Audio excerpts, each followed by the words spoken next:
What the? So was that the Hell Lord Wet Movie theme? What was that? I'd forgotten that goes on like way too long and like it's way too offensive. But you have to respect that it's connected to the stream that we're doing tonight. We're going to get wet. As long as I don't get slapped with anyone's dick, I don't care. Wow, what? I was like, what is this? That's some classic Hell Lord stuff right there. That is Hell Lord back from the day, yeah. Oh my goodness.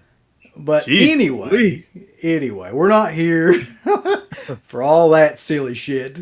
Yeah, we're here tonight. Let me first introduce the people on the panel.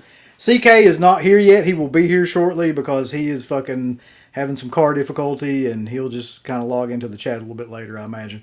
But he's stuck on the pot or something. Just like couldn't kick it. Yeah, he's knocking somebody into 1985 with his dick. Yeah. Like, jeez Louise. What's going on?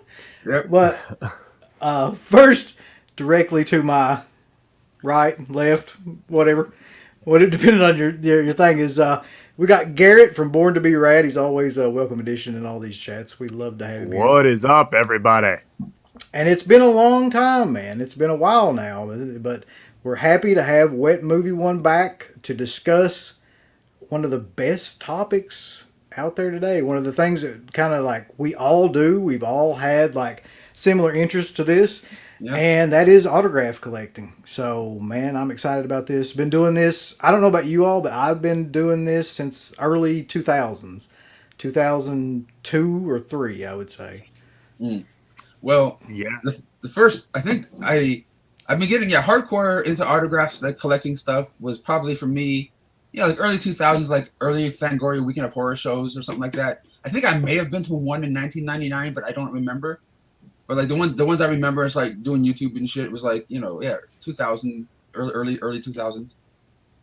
Yeah, I would say I was probably mid 2000s when I started to really get into it, and I'm still kind of into it as well. But we were talking earlier, me and Uncle Bill, and I'm sure you feel the same way, brother. But I know you're still collecting quite a bit, but I can't imagine somebody starting to be an autograph collector now, because I think we really lucked out starting early when like things were really affordable. Man, I was able to get a lot of stuff on the cheap compared to what this stuff would have cost me now.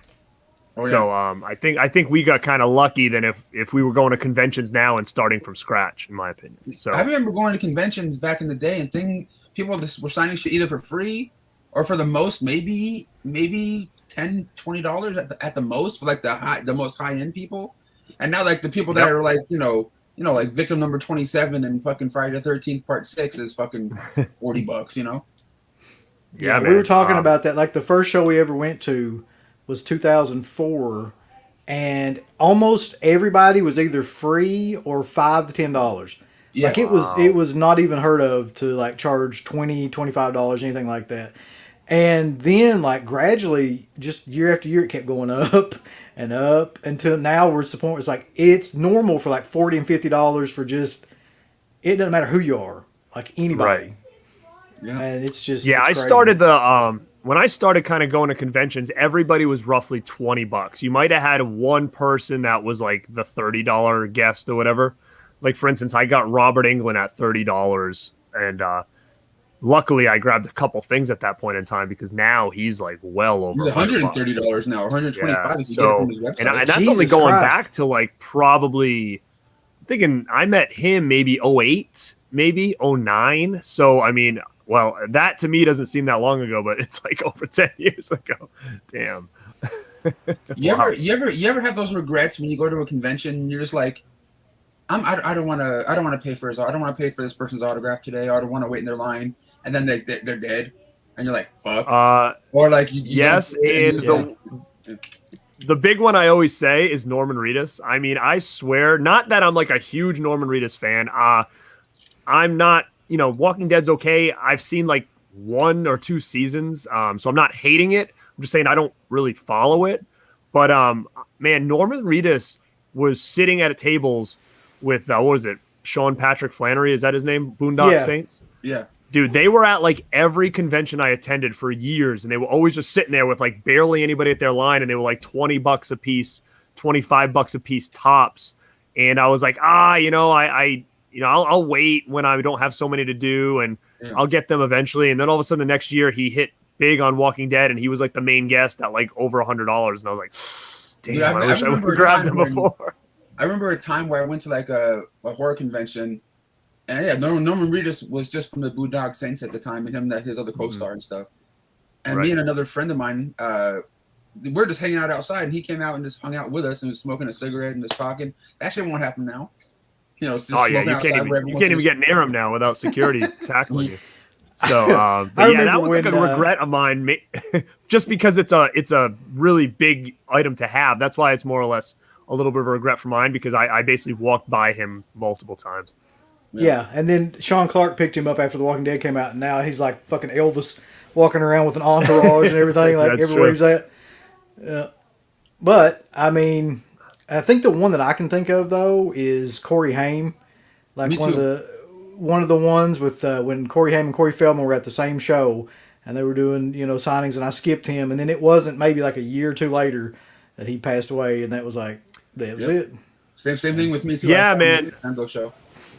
That's so funny because luckily, I'm a huge Corey Haim fan. So to be honest, like he was the main reason that I did my first travel to a convention. Like there was some conventions around me, maybe within an hour, but he was the first one I traveled for. I went to New Jersey, which for me is about I'm going to say 5-hour drive from me.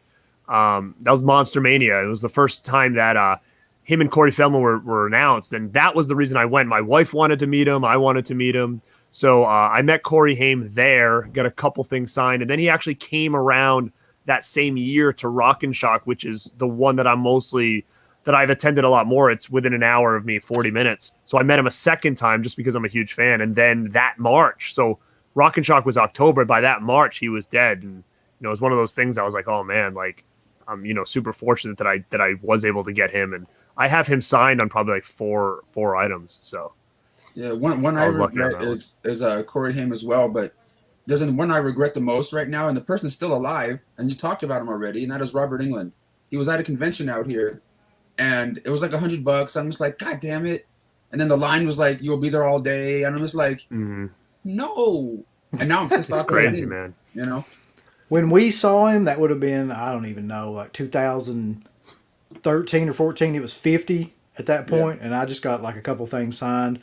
That's the only time I met him was the one time, but yeah, to know that he's like 100 and whatever now is like fucking ridiculous.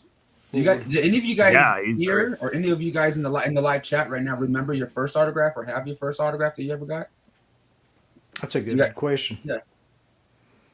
So Garrett, what do you think? What was yours? I have mine right here. Okay, I actually had mine in my hand and I put it back and I was like, maybe I won't talk about this. It was fine. No, I'll talk about it. So it's because it's wrestling. It's wrestling related, and I was like, I have quite a bit of stuff here, and I started pulling out some good wrestling stuff, and I was like, you know what? Like if I start going down this rabbit hole, like I'm gonna be there all night. So like maybe we'll do like a wrestling show or something, because I'll talk about it separately. But the first autograph I got was on a WWF magazine with Psycho Sid on the front. So this is going back to like, I'm going to say junior or senior year in high school. The WWF did an event in my area, and their referee, Jesus, I can't remember his name now. He owned a bar in my town. So in my town where I live, he owned a bar here. Hey, what was Here he comes. Yo. Uh-oh. Oh, no, he's out. He's out. He's out. Oh. Well, he's back. Hello. What's up, brother? What the fuck's going on tonight? What was the referee in WWF that kept? Remember that he was doing the gimmick where he kept hanging himself and stuff. Remember he had a gimmick where he kept like trying to kill himself. Jesus, I don't remember that at all. That's a killer gimmick, though. Somebody tell me in the chat what's his name again. I think he passed away actually. Oh, who is it? You just said it. Something White, right? White. Yeah, Tim White. Okay, so Tim White owns a bar in my town, and they did a wrestling event in my state. And afterwards, we heard the guys talking that they were going to go there. That was the rumor, that they were going to go there afterwards. So my buddy and I that went at the time, he had like just got his license, and we drove to this bar, and we had a couple magazines in the back, and I had one with Psycho Sid on it. And we stopped in the parking lot, and they were all getting out. So I have a magazine with Psycho Sid on it framed in my gym right now, and it's got Triple H's autograph on it, which is a good one to have now. Yeah. It's got Psycho Sid. It's got Billy Gunn, but it says Rockabilly on it because that's what he was doing at the time. That lasted like 6 months, didn't it? Yeah, and it's got Crush on it. So I think that was my first autograph that I ever had, and I was going to bring it here to talk about that, but whatever, I just talked about it now. But yeah, so that was my first like real autograph when I was in high school and met those wrestlers. So I still do have that framed in my gym. Okay. Yeah, mine's wrestling related too, but in a weirder way. It was the very first like autograph signing I ever went to back in the fucking 90s. I think it was like anywhere between 95 and 98, I'm guessing. And I'm surprised I still even have this, because this signing took place at Tower Records on Sunset in Hollywood. And this came out, like I said, it's wrestling related, and I have it in this like little plastic case and shit, like a dumbass. But I bought this VHS at Blockbuster back in the day, or Hollywood Video or whatever. And this person was putting out a CD at the time, a wrestler, and it was called Hulk Hogan and the Wrestling Boot Traveling Band. Oh, And man, you know, that's Hulk Hogan was there signing, you know, his cassette tapes and CDs for it and shit. And me and my sister and my dad went there, and I brought my Mr. Nanny VHS back when I was a fucking kid to get the Hulkster on this motherfucker. Wow, that's killer, dude. And that's amazing. The one thing I remember him saying to me and my sister as we walked up there, to him, was going, "Oh no, not that tutu again."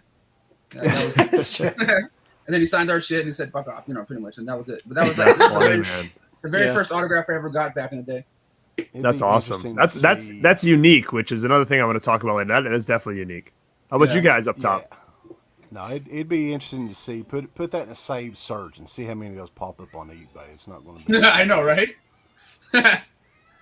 But that I mean, like, you know, I didn't take the best care of it. Like, the case is kind of jacked, and it's worn as fuck. But I know what it is. It's funny because I can remember those damn like holders from back when you rented VHS tapes. Right? Yeah. Those are awesome. Yeah. The first autograph, I can tell you the one that I remember like getting horror related first, but I couldn't tell you the actual first autograph I got, like just off the top of my head. Is Tom Atkins from Night of the Creeps and Halloween 3 and all that. Got that one through the mail. That was the one that I remember like sending out like when we first started doing that. Here's the funny thing about that too.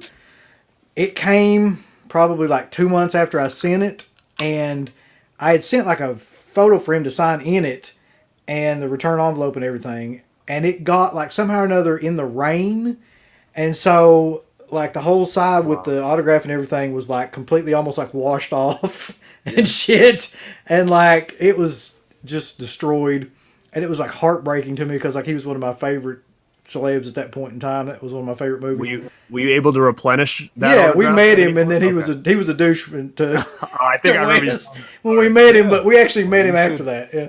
Yeah, if you've listened to the show any time in the last 10 years or so, anybody should have heard that at least a couple of times. Yeah. But for me, I mean, first autograph is probably nothing that, interesting. Growing up in Kentucky. What? No, I'm just looking at the comments, scrolling through. Here you The go. gym autograph? No. There you go. Kentucky. This guy. What the It's heck? just Michael Douglas. it's just him. Yeah. He every now and then he'll pop in. I was going to say, though, I mean, a lot of Kentucky basketball players would probably be some of the first autographs I ever remember getting as a kid. Probably the first big deal autograph that I got when I was about 11, 12 years old. I met Muhammad Ali at this luncheon thing. Wow. And he had like Parkinson's pretty hardcore at this point. So he didn't sign autographs or anything, but he had these pamphlets prepared already with his signature on them, and he was giving them out and shaking hands and stuff like that. So that was probably the first big one. Do you still have that? I still have it somewhere. I think it's in a lot of my dad's stuff. One of his chests or something in there. I need to try to locate it, but yeah, it's pretty cool. Well, actually, you just made me a liar because now that you're talking about that, I realize that what I said wasn't my first autograph. Then, sorry. Fucking So liar. damn it. Okay, so that was my first hell? autograph I would say I was driving, or my friend was driving at the time, so I was probably like 16. But as a kid, Ray Bork and Mo Vaughn came to my elementary school, and so they were my first two autographs. I had like a baseball card signed and like a picture of if they're there. So if anybody's a Boston fan, they'll know who those two guys are. So I lied. Damn it. You know, We got an interesting crowd in here tonight. Yeah, we do, huh? for sure. Preparing for this though, man. Like I kept thinking, like the Macho Man of more shit that I've got that I don't know exactly where it's located. Like all the posters and stuff like that, they're all in one spot. But Uncle Bill and myself did the horographs thing, right? So I've got a lot of this stuff in binders, but a lot of the really cool stuff I've got in frames in a closet somewhere, in a chest somewhere. It may be under one of these beds here at the house. I'm not really sure, but you know, we could definitely do a part 2. It would maybe take me a couple of months to maybe locate some of this stuff that I really want to show. But man, like through the mail back in the day, fucking amazing shit that we got totally for free. You could never do that now. Yep. Well, yeah, I wanted to talk about that some too at some point in this, but like the through the mail thing is not dead completely, but it's basically on life support now for a couple different reasons. Like number one being probably COVID. Like I don't know how many people are like getting shit through the mail and signing it. Number two probably being the fact that these celebrities are now charging like I said, $40 and $50, so they're not going to sign something free and send it back to you like they used to. But it still does exist, and people still do it. It's a pretty big hobby. I am shocked that is still going on. I still get a lot of autographs for free. Like especially if you go to like signings and stuff, people will sign extra shit. If you buy like the book or whatever the fuck. And sometimes you when you do that, I return that fucking book and then I just keep that shit. That's a good idea. Or if you can, sometimes like when it comes to this is probably one of my prized possessions. I mean, I had to buy this, just like I know you guys did. Actually, you didn't, because you motherfuckers got them shits for free. I think you bastards. What? The Halloween box set, motherfuckers. Didn't you guys get that? I didn't get mine for free. I had to pay for it. Yeah, I paid for mine, but all the autographs I got on it were pretty much free, except for Nick Castle. I think it was like $40 or something. Bro, that's like $1,000 item in your hand right now with all those autographs on it. You know that, right? Well, I know, dude. I even have Alan Howard from that. Yeah. But it's signed by Nick Castle, John Carpenter here in gold, and the one person you don't see very often, LL Cool J. What the fuck? Wow. That's awesome. Yeah, that's amazing. That's killer. So when I met him, his ass was at a Macy's, like promoting jewelry for like his girlfriend or wife or whatever the fuck. Wow. And you had to buy a piece of jewelry from this collection to go up there and get a picture and his autograph or whatever. And I did. He signed my box set. I also, I had him sign my the case inside or whatever. And and then I returned it. You walked up to his table. He's like, "I got you, man. Thank you, Brenton." What did he do? No. He was like this, like, "Thank you, thank you, boy." Speaking of Nick Castle, though, I got a little bit of a since I've got it here. I mean, you already mentioned it. How many people? Oh God! Have Dennis the Menace on VHS signed by Nick awesome. Castle? That's killer, dude. Oh, that's cool. Yeah. The Face of Fear directed a '90s comedy. Yeah. The only thing better though killer. would be is if you had like Halloween Resurrection signed by Busta Rhymes.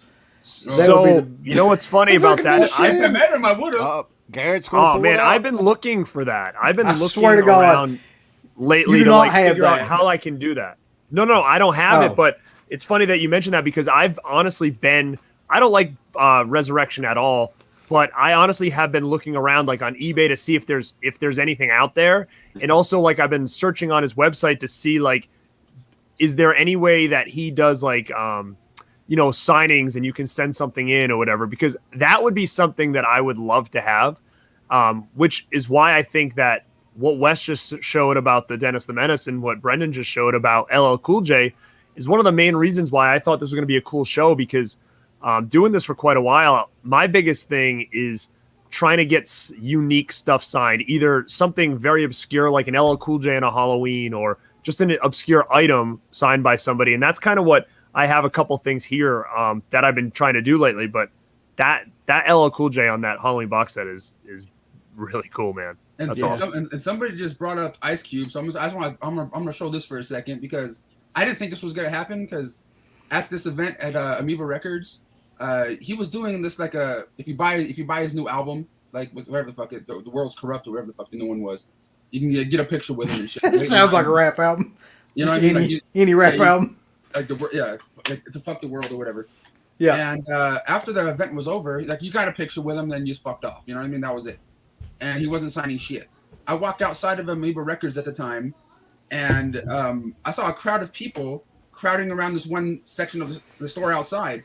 I'm just like, what the fuck's this? You know, before I knew about crazy autograph hounds and like resell people that get autographs on the street to resell the shit. And I walked over there. I'm like, what the fuck? And like 2 seconds later, he comes rolling out with his car, opens his fucking window, and all these people start shoving albums in his face, you know, like through his fucking car window and was signing shit. Ice Cube looked out. It was like, what the fuck? He's like, hey, yo, I saw you. You were in there. You actually bought my album and supported me and shit. Yo, come on over here. Or whatever, you know, whatever fuck. And all I had with me was this, my fucking Friday Blu-ray. That's so cool. Ice Cube signed my fucking Blu-ray in the fucking streets. And I also have Tiny Zeus Lister Bebo when I met him at a convention. But yeah, he was like, hey, yo, you actually supported me. These guys are just going to sell my fucking shit. That is badass, yeah.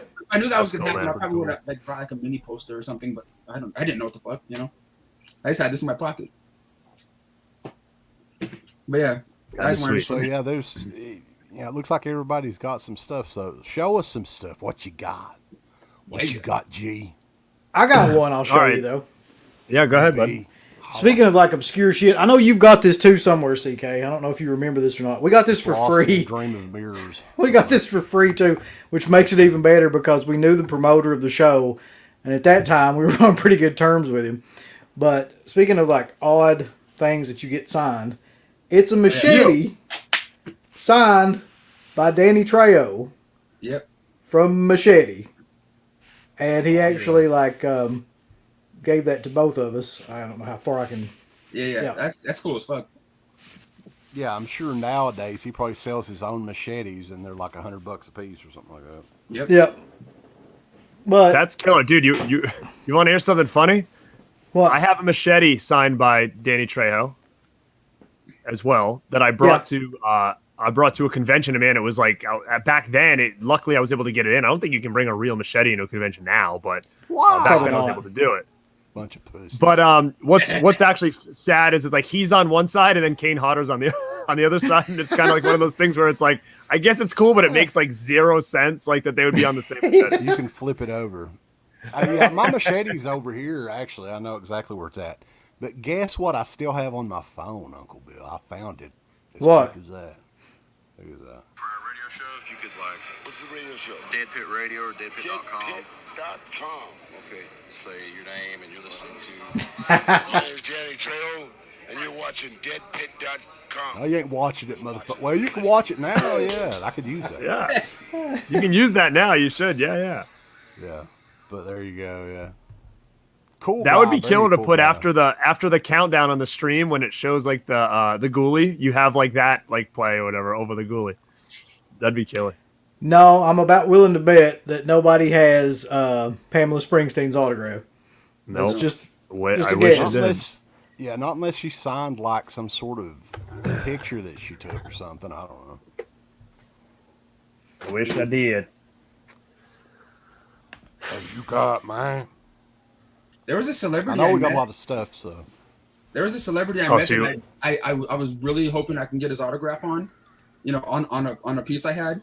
and it wasn't happening. He wasn't signing shit for anybody. No pictures, no fucking autographs. But I talked to him for like a good 5 minutes. I'm just like, God damn it! In my fucking pocket, I'm like, son of a bitch, you know. Like everyone was like, no, none of this shit. And he didn't sign shit. But you know how cool it was to like, I went to like a podcast recording of this guy's podcast. It's called Bunny Ears, and I'm like, cool. This is cool. I know what you're gonna say. And he had Weird Al Yankovic on the show. I met him. He signed something for me. That was cool. But Macaulay Culkin, I'm like, motherfucker, I'm right here. You know, I was talking to him. Macaulay Culkin. I'm like, God damn it, that would have been cool. But he's one of the hardest autographs to get. I hear out there in the world. He just doesn't give a fuck. Yeah, that would be an sign excellent one anything? to have. Not for anybody. So I'm like, okay, if he's not, yeah. But everyone was told he ain't signing. He ain't doing pictures. Just all that shit. The Home Alone movie alone. I mean, I'm sure he's set for life just for that movie. So he probably doesn't give a fuck, and he's like, whatever. Yeah. No, he definitely doesn't seem to give a fuck. He shows up on the weirdest like shows and stuff. Which, what's weird is he's like a big wrestling fan growing up too. Yeah. And I always remember him at WrestleMania 7. Like this was right after Home Alone, and he was in the crowd, and they only referenced him being there like once. Had that happened now, they would have shown like, Macaulay Culkin from Home Alone, and they'd show him in the front row. Like, dude, do you remember the shit with Goldberg? Right. That was like only a couple years ago. I remember, didn't he come out or something? Well, no, Macaulay Culkin, like he was. I forget what he was doing. He was talking about something that he had tickets to one of those shows or something like that. And him and Goldberg got in some sort of like Twitter war or something, and then he basically was like, he told Goldberg, Goldberg was like, do you remember this though? Like Goldberg said something to him. He was like, that's fine, just don't botch a tombstone on me or something like that. Yeah. Talking about the Undertaker match. I don't recall that at all, actually. Oh God, yeah, just this is an amazing exchange. That was did Macaulay Culkin come out? Was it on NXT or something? He came out on a show probably within the last 10 years. I don't remember which show, but I thought it was a WWE produced show. I almost remember him coming out and doing like a high cross body on somebody or something because he was a wrestling fan. He said he did a segment with Chavo and Hornswoggle. Okay, that could have been it. I just remember him coming out and doing something. Was he like a special guest host or something like that? He might have been. I don't remember. It might have been during that era. Yeah. Dude, here's the funny thing about this question. We actually have Sonny Landham signed merch. Not me, but they do. Because we made his ass like. I mean, I remember meeting him, but I don't remember. Maybe you got the autograph. I didn't get the autograph. Oh yeah. But you can get the Sonny Landham Rules T-shirt at shop.deadpit.com. So throw that out there. Because Sonny Landham, he fucking rules. So let's go, Garrett. What do you got? I know you got something over there. Yeah, I do. So actually, somebody asked earlier about how often I switch my posters out. Honestly, not that often. The ones behind me, I will switch out. Sometimes I'll try to make them, somewhat related to whatever show we're doing if I have anything that would be relatable. But man, I've got 1, 2, 3, 4, 5, 6. I've got tons of posters around this room that I barely ever move. It's just usually these 4 back here that I'll mess with. But all the ones behind me are signed. I wasn't going to show them because they're big. I got Christopher Lloyd and Michael J. Fox in the Back to the Future. I just got that Brendan Fraser on the Encino Man this weekend. I have Chevy Chase on that Christmas Vacation, and I have pretty much everybody except for like Jamie Gertz on that Lost Boys poster pretty much. So those are big items for me. But I will show something that I have here that I kind of showed in the past, I think, maybe a long time ago, that it's just a very unique item, and I'm kind of lucky I have it, and that is this Elm Street 11x17 signed by Johnny Depp.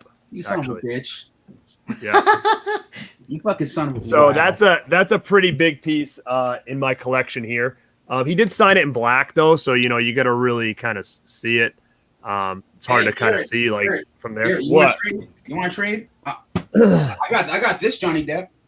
Oh, that is pretty sweet though. That is sweet. That's man. badass. Wow. Yeah. No, I like this one. But I wish it was a fucking Nightmare on Elm Street poster, but this is still. Yeah, I would say I actually like yours better, but I think just the obscurity that it's Nightmare on Elm Street is cool. And I actually he was doing a Black Mass in my area. He was filming it, so people all went down there, and he was walking around and just basically signing shit that people were putting in front of him. So that's how I was able to kind of to get that. So you know how hard it is to find him on shit like that. Oh, so you actually yeah, so that's why it was like one of those items where, like I said earlier, when you can get like a LL Cool J on a Halloween or a Johnny Depp, like I could have picked anything, right? And I was like, dude, I'm gonna get Elm Street, just because it's just different. So that was the first big item I wanted to show that I just thought was a little bit obscure or unique. You know, odd bit of trivia here, and I think that he still comes around every once in a while. He has family in like Pike County, Kentucky. You remember hearing Who's about this? Johnny Depp. Yeah. Oh, okay. So he will randomly show up to visit family, and then you'll see photos and stuff like that online or newspapers or something like that. And then by the time everybody knows he's there, he's gone. So it's like, seriously, like, I think Elkhorn City, which is a very rural area, is where some of his kinfolk are from. So that's kind of interesting. I don't ever hear anybody talk about that. Yeah. Brendan Fraser was the main guest at Boston Comic Con this weekend, and it was he was only there on Saturday, and a lot of you said you were there all fucking day for that. Yeah, so it wasn't the fun time. I mean, it was cool to go, but like at the same time, it was madness. Like he had just line galore. It was crazy. How much was he doesn't charging, usually. by the way? Oh man, do you want me to tell you? I paid $80 for that. So That's not and again, bad, man. I don't usually try to fork over that kind of money, but again, I'm at a point where, like I was talking to Uncle Bill earlier, is that we were very lucky that we were in the game early where we could get a lot of big names out of the way. So now it's like I'm just kind of rounding things out. So if I have to pay $80 like every once in a while rather than going to a convention and spending like $500 on like $30 autographs and getting a ton of people, like I'm fine with that, because I just knew for someone like him, it was just somebody I never had seen at a convention in all the time I've gone, and big fan of that movie. And again, I just thought it would be a cool item. And what's funny is he actually didn't have anything Encino Man at his table for you to grab. He only had Mummy stuff, and that's it. So the fact that, like, Encino Man, I brought that poster, like if I didn't, he wouldn't have had anything with Encino Man to sign. And that's really what I like him for the most personally. Yeah. So, so that's my story on that one. So he's just going to forget that and Blast from the Past existed, I guess. Bedazzled, man, that one's underrated. Monkey Bones, or whatever it's called. Bedazzled, wasn't he in Bedazzled too? Yeah. Speaking of Blast, go ahead. What was the movie he was in where it was Joe Pesci was like the bum in it, and they kind of No, they kind of let him. They're in college. They kind of let him live with. Oh fuck yeah, with honors. There you go. Yeah, that's a good. Yeah, he's. I never saw that one. I never saw that. That's a great movie though. Yeah. He's in. I didn't remember Brendan Fraser being in it though. Yeah. But speaking of Brendan Fraser and what's it called, the Blast from the Past, back where I used to live in Canoga Park, California, they fucking were filming Blast from the Past back then, and right outside my apartment building, and my apartment building, we had like this little balcony and shit. And my mom and dad or whatever would go out there to smoke out there and shit. And I would walk out. I walked out there once. Fucking Christopher Walken's just like chilling right there. He's like, "Hey, bulls." He didn't say it like that. He was just sort of. Hey, bulls. I wish he watches the show. He was just right there. I'm like, "Fuck, Christopher Walken." He's like, "Hey, what's up?" That was that's my interaction. That was it. That was kind of funny during that movie. They were filming it. That's awesome. Cool. So, Aaron, you got anything? Who's next? Yeah, I guess. So, okay, this is like one of the best things that I ever got through the mail. And I'm pretty sure it's legit just because of what it is. I didn't send this or anything. I just got this back. I sent just like a regular letter like I would always send. This guy is deceased now, but he sent back, this would have been around 2004, I would imagine, 2003, 2004. The big box of Silent Night, Deadly Night signed by the director, Chuck Sellier, however you want to pronounce that in particular. It's the VHS big box. I don't know how the hell he sent it through the mail, because that would have cost quite a bit in shipping and everything too. Wow. Yeah. But he did. It's You notice they raise shipping costs again. God damn, man. Yeah, I did notice that today, especially. Even medium mail. Dude, does anybody have, actually, it's funny because I just saw a Movie Watch Daily and I had Justin, what's up? Does anybody know the best way to ship? I got this dude a Turbo Man doll. I found one for him and I went to send it to him, but they want to charge me $50 to send it. And I'm like, what the hell? Like, I was at USPS, at the post office. Is UPS cheaper for a bigger box like that? Does anybody know that ships a lot? I ship a lot, but it's mostly DVDs and Blu-rays, like off my eBay Medium store. mail, baby. That's what I ship. Well, I can't media mail that thing, So You actually I don't know. could. You think? Well, you're not. Well, no. You're not going to have any insurance though if you do that, so you may not want to do that. Yeah.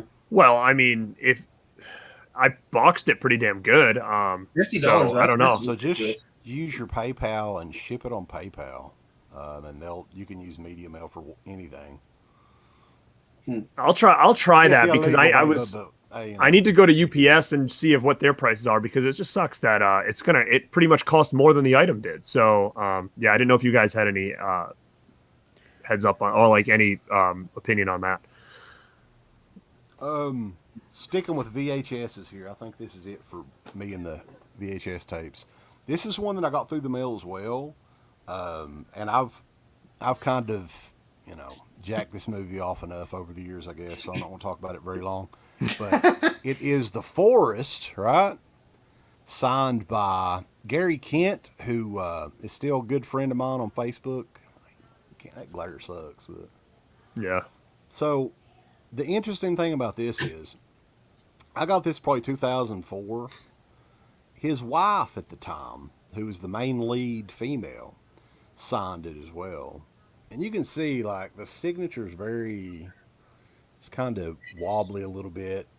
Yeah. So I didn't know that she was actually dying of cancer at the time. This may very well be her very last autograph that she ever signed, because I know she passed away shortly after this. And this may be one of the only autographed items that she ever signed from The Forest, too. Wow. I've never seen another one. That's cool, man. So we'll just work our way down. All right. Is it me next here? Yeah. All right, because I have something like I try to like I want to talk about some unique experiences I had with getting autographs and different things like that. Because with the YouTube channel, sometimes I get these people on the video, part of like a little mini interview or cringy shit that I do. I got Breakin' and Breakin' 2 Electric Boogaloo. Oh, yeah. Fuck. The autograph's kind of weird, but it's signed by Turbo. That's so killer. Mr. Chambers here, from both the films. And he was actually kind of cool because I went to this convention, this weird like 80s convention. And motherfucker, me and him had a dance off. Well, not a dance off. He taught me how to dance for a second.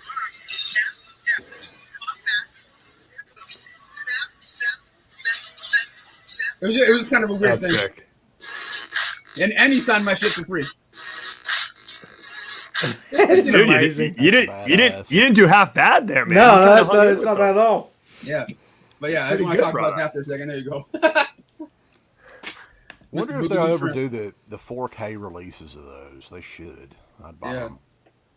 They probably will, because the Blu-rays are way out of that Blu-ray's out of print, man. So you can't get that anymore. So man, I'm sure it's probably on its way. Anybody gotta dance with that motherfucker anywhere? What? No. Well, I wish we had a room and shit. I want to dance with thin to dicky, baby. See, stuff like that is amazing, though. Like, if you actually get to do something like that with somebody from a movie, where that's the main theme of the movie, it's like that's a great story. Yeah, no, definitely. Awesome stuff. Let me see. Somebody asked about, where you can buy autographs now like that are legit. Like there's a lot of companies now that will do it through the mail. And I've utilized a bunch of them, especially last year when COVID hit and everybody was home and conventions weren't happening and all that stuff. So, I decided that I was going to start messing with that. And like I just said, I use it just to basically round out some stuff that people that I never met, that I never don't think I could meet, that happen to do these signings.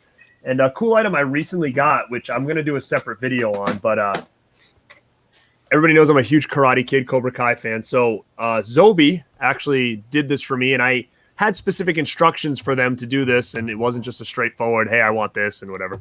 So I got this.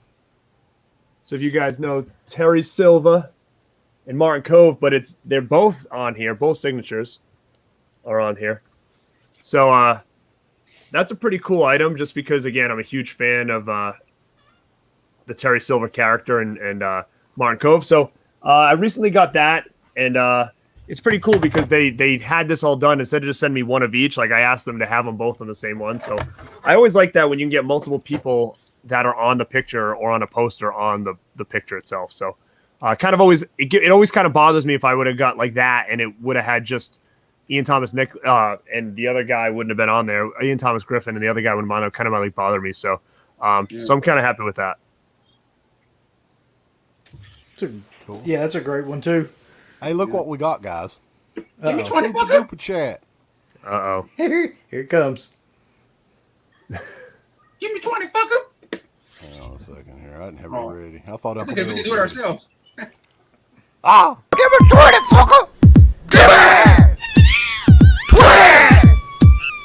Give me $20. Give me $20 or I'll chat. Oh, okay. So Such an odd thing that Steve just fucking appears. Give me 20, fucker. Give me 20. Give me $20. Give me $20 or I'll chat.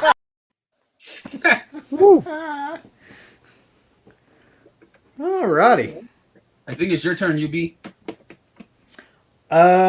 This is my favorite thing in my entire collection of anything that I have. Okay.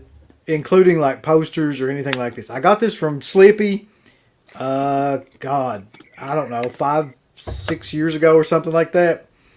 It is, because this is my favorite movie. It is a Dawn of the Dead sculpted head from the poster that was sculpted by Tasso Stavrakis. If anybody knows Dawn of the Dead, Tasso Stavrakis is the guy that's like Tom Savini's henchman with the sledgehammer at the end and all that stuff.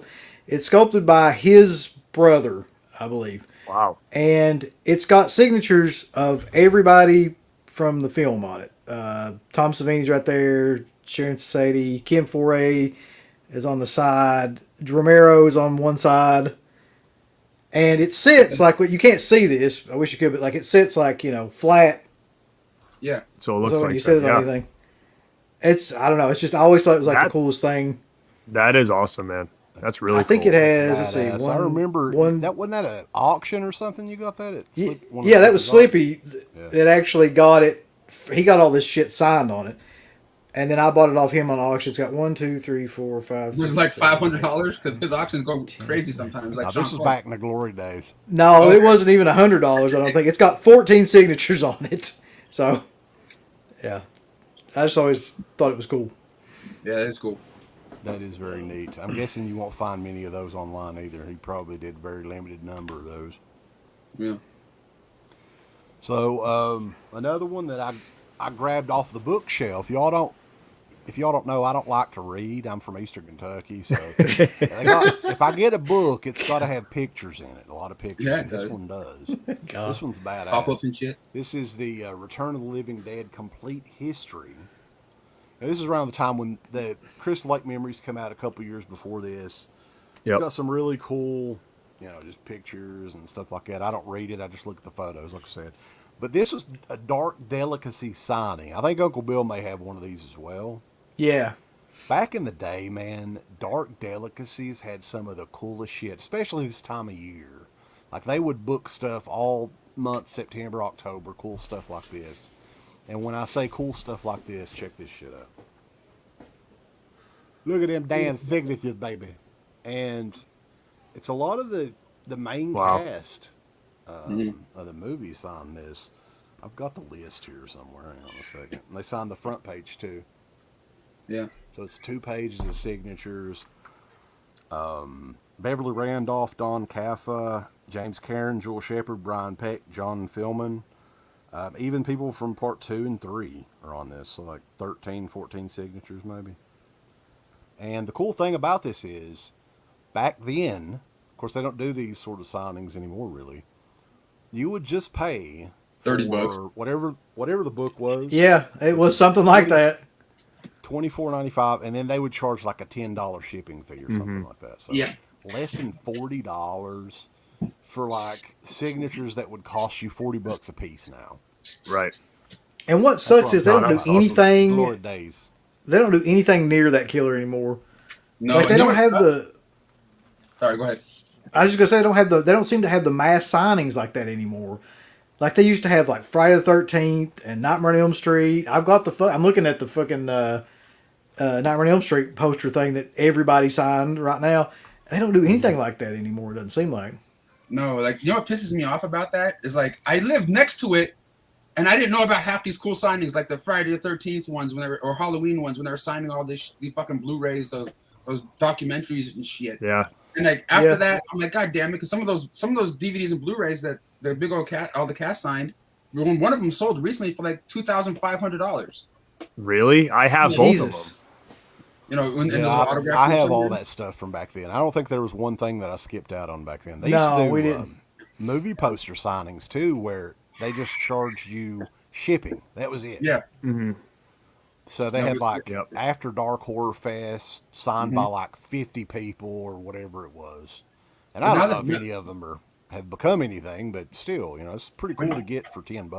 But now the main people you see pretty much all the time over there at Dark Delicacies, because like I said, I can go there pretty much anytime, is like, you know, Mick Garris, fucking Joe Dante, you know, like the regulars that are always there, like the guy that wrote one of the writers on The Crow. I forgot his name, but you know, some of those people, they're cool. They're really cool. Like Joe Dante has always been super nice to me, but like, you know, it's always like the same people. They don't have those big mass ones anymore. Especially I think the reason is, if I was guessing, it's the convention scene now, what they're charging, what these people are making at shows. They don't want to waste their time. They don't want to go in there and I'm sure they're just maybe not even paid anything. I'm not really sure how that works. I know. But yeah, now they'd probably be like, it'd be $500 or something for one of those Blu-ray signed by those people. Like you'd never even get close to that now. Yeah. Someone gave you 20 fucker. He really did too. Let's do this. Adam. I'm ready now. Give me 20, fucker! Give me! 20! Give me! $20! Give me $20 or I'm gonna shit! Yeah. There you go. Appreciate that, man, for sure. Thanks, Adam. Thank you very much. Auburn Tigers fan. I was down in that area last week. Rambo Raff, though, our good buddy Matt from back in the day. Oh, he's in the old Saturday Nightmares intro, too, by the way. I was looking at some of that stuff recently. So, what's the most each of you have paid for an autograph or collectible, whichever you'd like to choose? God damn, that's a good question. Let me look around. You know, I have that Trick or Treat Studios Child's Play doll. That was expensive. I have a, I don't know if you can see it right there. I have the skateboard from Back to the Future. That was expensive. Yeah. I have the damn Back to the Future sneakers. Those were expensive. But I think when it came to autographs, I actually I think have right here probably my most expensive I paid for an autograph. If you want me to just throw that up, show it now. Go ahead. Yeah, sure. All right. And I've done a whole video on this actually too. So if you go back, you can look at it. And it was by Zobi again. It was like a special thing, and they may still have some of these available, but I know it was very limited, and I don't know if they sold them all. But it's this Cobra Kai, Johnny, William Zabka, and Martin Cove, but it's also got their handprints in paint on there. Jesus. So Yeah. So this was an item that they put out recently, and I think it was only limited to. I'm not sure. It doesn't say it on here, but it might only been limited to like maybe 50, maybe, or 30 or something low like that. But it was expensive, and I was really on the fence about getting it because I do have those guys' autographs like multiple times. Yeah. But I thought the hand thing was pretty cool and unique and different. And because I saw that the run was so low, I was like, you know what? I know if I don't get this and it's gone, like I'm gonna probably regret it later. So I just pulled the trigger on it. But if you can check on Zobi's site, if it is still available, you'll see how much I paid for it. So, but I love it. But so I bought it a little while ago, so I don't really think about it anymore. Yeah, when it comes to like expensive stuff, I can't even think like what the fuck it would be like. Maybe paying a certain someone to sign something for like $80, $90. I don't know. Yeah, I mean, I don't think when it comes to autographs, I don't think that we ever spent more than $50 that I can think of. One time. Jamie Lee Curtis. Yeah, you're right. That was $80. That was the most I remember spending. Now Robert Englund was like 50 when we met him. He's like $100 now, I think, right? Yep, a little bit more now. That's what we were talking about before you came in, yeah. Yeah. But yeah, I mean that is well worth it though, because Jamie Lee Curtis has never done a convention since then. So. Yeah, for sure. So you guys were at that convention, right? And did you get the picture with her and everything? You got the whole shebang? It was $80 for the picture too, yeah. I got 2 autographs and then the photo, was $80. So I don't know, add that up there, like $240 or whatever. So so you guys were lucky enough to get there and be there, which is killer. I mean, I've seen the documentary and stuff, and it just seemed like it was such a good time. But I will show that now because they did during that convention, they did do mail-ins actually, where they actually said, hey, if you want, we're going to do 100 or whatever. If you want them, if you can't make it, you pay this and we'll send you one of the pictures that you chose. So I brought that to the table here. So it's authenticated and stuff. So I did jump on that during that convention because I couldn't get there from where I live. So, I probably paid what you paid plus shipping to have it sent to me. But it was one of those things, like I said before, and like you just said, it could be a once in a lifetime thing. I mean, who knows? Yeah. But someone said here in the comments, about the Robert Downey Jr. private signing that's going on, and that is true. There's also a Mel Gibson one that's happening too, and the lowest price for him is $450. Who in the fuck? People are paying these prices, but like, are you fucking serious? And it's just like you're not gonna meet them. It's just like, okay, thank you. Yeah, I think of that. Cosmo Bubba mentioned Stallone. I think he was the first one of the A-list guys like that. From at least back in the day, to charge just crazy amounts to sign your name, which it is what it is. I don't. Personally, myself, I would not give a fuck about a Robert Downey Jr. autograph at all. I wouldn't either. Yeah. I mean, it's cool, but it'd be cool to get Stallone to sign Boxing Glove or something like that, maybe. Which I think didn't you get in on that, Brendan, back in the day? Me? No, I have a Mike Tyson one right here. Mike Tyson, there you go. Well, it's pretty much Stallone. So. Yeah. Yeah, same difference. But something like that would be cool, but I mean, I wouldn't pay that much for it. If I met Robert Downey Jr., I would have him sign a Tough Turf item all day. I'd have him sign Back to School. His amazing performance in that, or Less Than Zero, or something like that. Yeah. But like I saw pictures of some of his autographs, like people had in their collections already from these autograph groups I'm a part of. All he does is like, like he has one of the shittiest autographs I've seen. You know what I mean? Like I've seen shittier. It's just like RDJ or just fucking R and it looks like an N and shit. Like, do you guys ever get an autograph from somebody and either you paid for it or you didn't, and it just looked like shit and we're like, what is this? You know what I mean? Like, is this, kind of thing? Yeah. Bruce Campbell. Yeah, it's just a fucking A. Have you ever fucking seen that? Yeah, it's like a Z almost, and that's it. Yeah. Here, I'm gonna show you guys two of some of the rarest autographs I have, and you'd be like, "Who is that?" And if you wouldn't even know who signed it unless I told you, unless you watch videos and shit.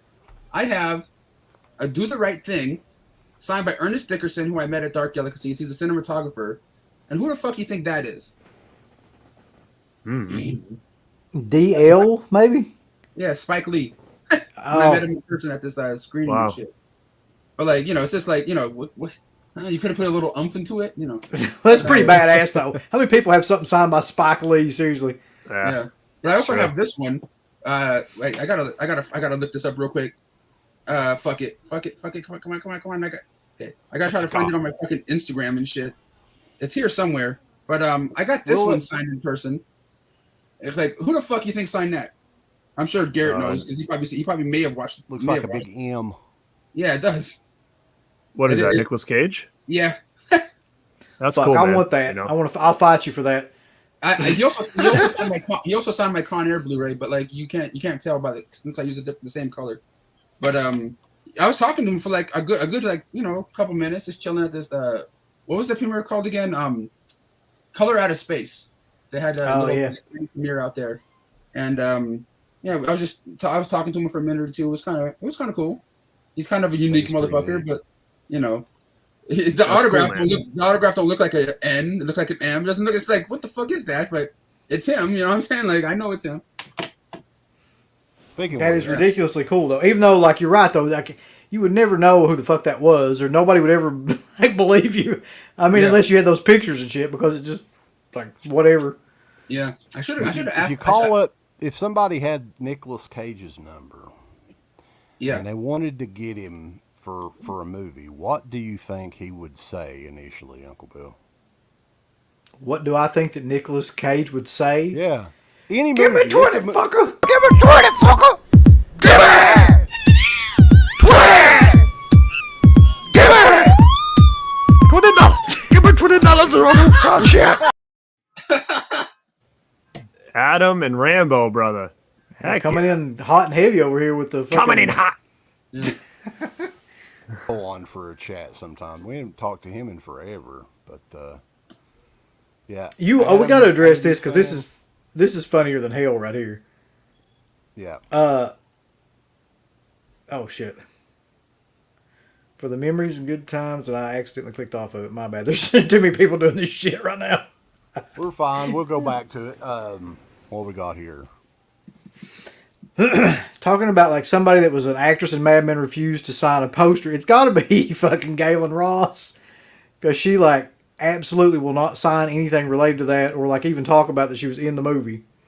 Yeah. But she was in Dawn of the Dead, and I do have her signature on my little head over here. I've got her signature on my poster, but I'm not a fan of hers. She can No. fucking hell. Nobody knows. Fuck her. Mad Men's a good movie, man. I don't give a fuck. I mean, people. I don't know what. I like Mad Men. Is she ashamed of the hot tub scene? Maybe the hot tub scene is kind of goofy, right? But when you're making that, wouldn't you think it'd be goofy anyway? I mean, they're telling you to twirl your ass around in the hot tub over and over again. Yeah. That's true. Whatever. But Rambo, though, the $5 super chat, for the memories and good times, have enjoyed you guys since the start. Glad you fellas are hanging in there. Also, hope Brendan is feeling better. Were you sickly recently? Well, I don't know what's really going on. I don't. It's not COVID. I know that for sure. But like, I do have this little like icy hot shit on my neck right now because I woke up wrong and shit. It's kind of, I don't know. Oh, you got it's like trying to relax in your neck or whatever. Yeah. This COVID thing is, you don't want to fuck with it. I mean, you got these dumbasses here in Eastern Kentucky that think Bill Gates is going to inject their ass with like some sort of tracking device or something like that. And like, they think that God's going to, there's literally a woman that I work with said that God told her that everyone that takes the vaccine will be dead within 5 years. And you know what my response was to that? We're going to be a bunch of dead motherfuckers, and you ain't going to have nobody that's going to take care of your ass in the hospital because they're all going to be dead too. And when you get COVID, your fucking ass is going to be dead in like 5 days or something. Yeah. So, anyway, I'm fine now. Thank you for that. That was a nice detour. I'm going to block this motherfucker real quick, and then we'll get back to this shit. Get your shot. You guys just know, like, since I shared it around, the weird people that watch my videos, like the weird strange fucks, always come out first for the most part. It seems like the weird troll motherfuckers. Yeah, I mean, reason being, I want to get a little bit serious here for a minute, like Lance Storm did back in the day, and this is legit. There was a lady that I worked with at when I did the drug testing thing like 8 years ago. 48 years old, no health problems at all, passed away on Friday from it. Didn't get vaccinated. Who? From what I can tell. I don't think you know her. I think she was okay. She did her practicum there after you were there. Jesus. I can tell you off air, but yeah, 48 years old, no major health problems or anything. Yeah. So people just need to wake the fuck up, man. I mean, that's what I'm saying. It's the only way this is going to get behind us, I think. So who is next on here? Let's move on. Yeah, it's just like fuck. I think you go after Wes, but I don't know if Uncle Bill's gone. I just showed some the Nicolas Cage and Spike Lee. Yeah. Let's do something different then. Okay. A little bit different. If I can get this shit over here. Some of the letters that I got back through the mail.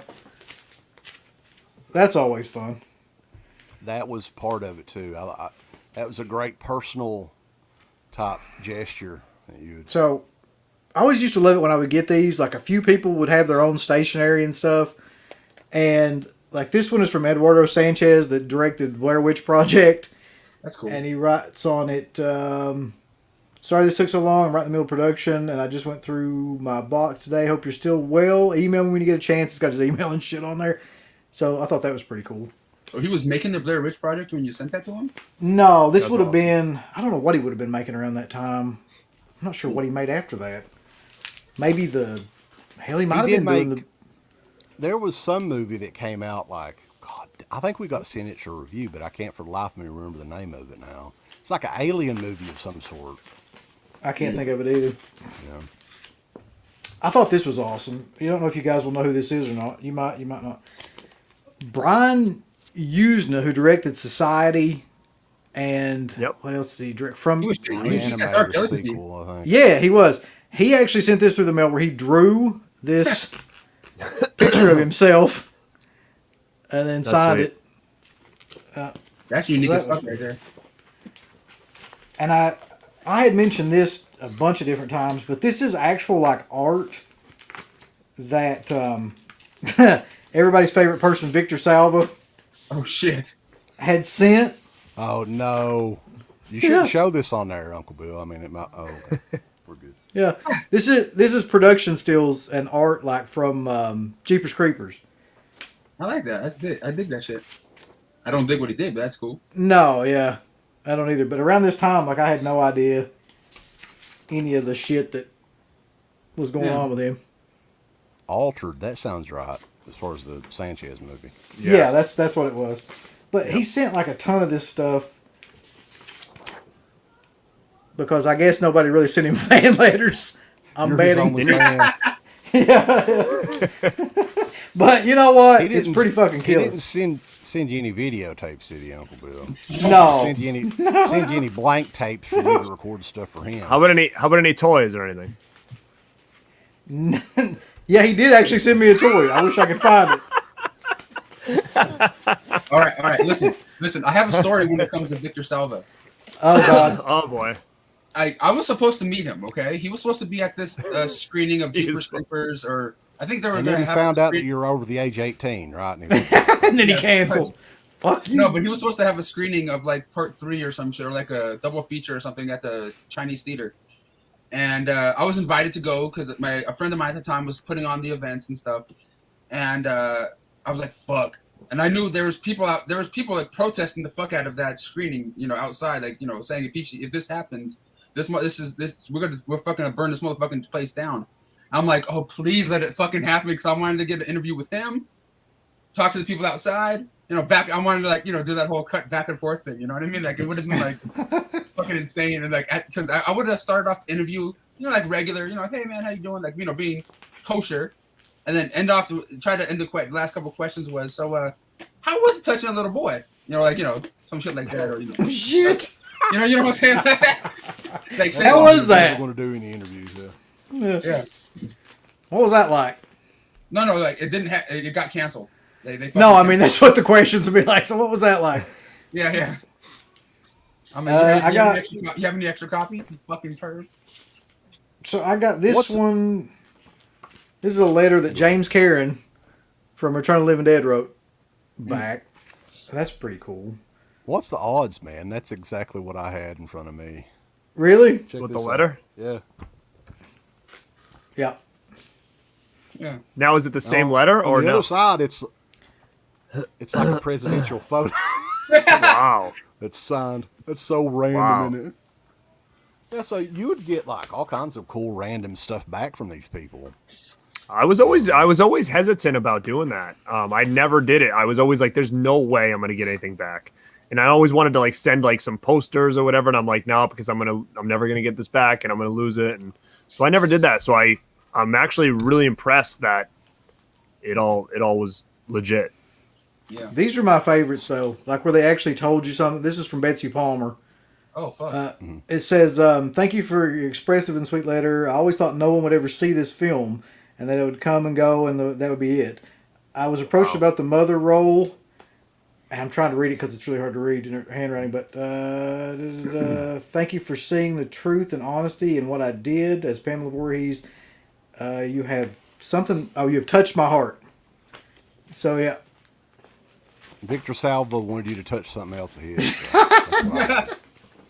Yeah. I have something. I have something right here that I'm sure Victor Salva would love to get his grubby little hands on, or at least back in the day. I'll bet. Sorry. It's one of my. It's one of my. I'm only bringing it up because it has to do with kids and shit, and it's probably one of my more unique items I have in my collection.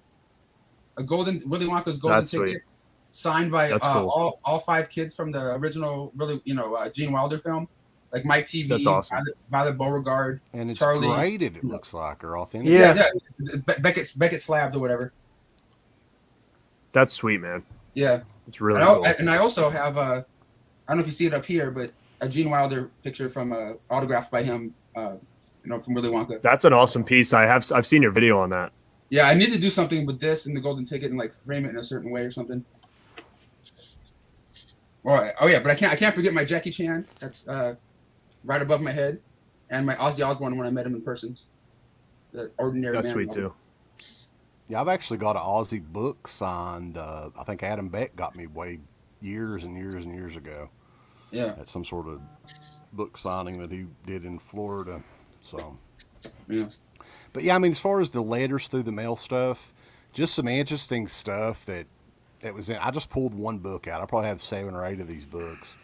Like Laura Park Lincoln had like a career coaching thing. I don't think she does it anymore, but yeah, you got a letterhead of that. Talent start, and she was like, "Oh, send more autograph requests here and give me $10 or whatever." Huh. That's cool. It's good that you guys kept all that together, which is nice. I don't think I ever got down the rabbit hole of that stuff, like sending letters and getting stuff back. I know there's friends of mine now that still do that. They like send like little tiny pictures and send in the mail and hope to get it back. Like they got some like Cyndi Lauper shit. These 2 right here are from Angus Scrim. This is what he would do. Wow. He would just like write on the actual letter. He'd give you another signature, but write around the actual letter. Yeah. And I'd send him stuff like all the time, and he would always send it back. So you guys were like pen pals and shit? Yeah, I mean, so much. Dan said, "Do you have an Angus?" What was it? He said, "Does Angus Grimm send you guys a picture of?" It said him and his dogs. He used to send that out to people. He's got it. Yeah, he's got exactly where it's at. Hang on here. That's awesome. All right, I'll fucking pull it out. Maybe I won't. Maybe it's stuck.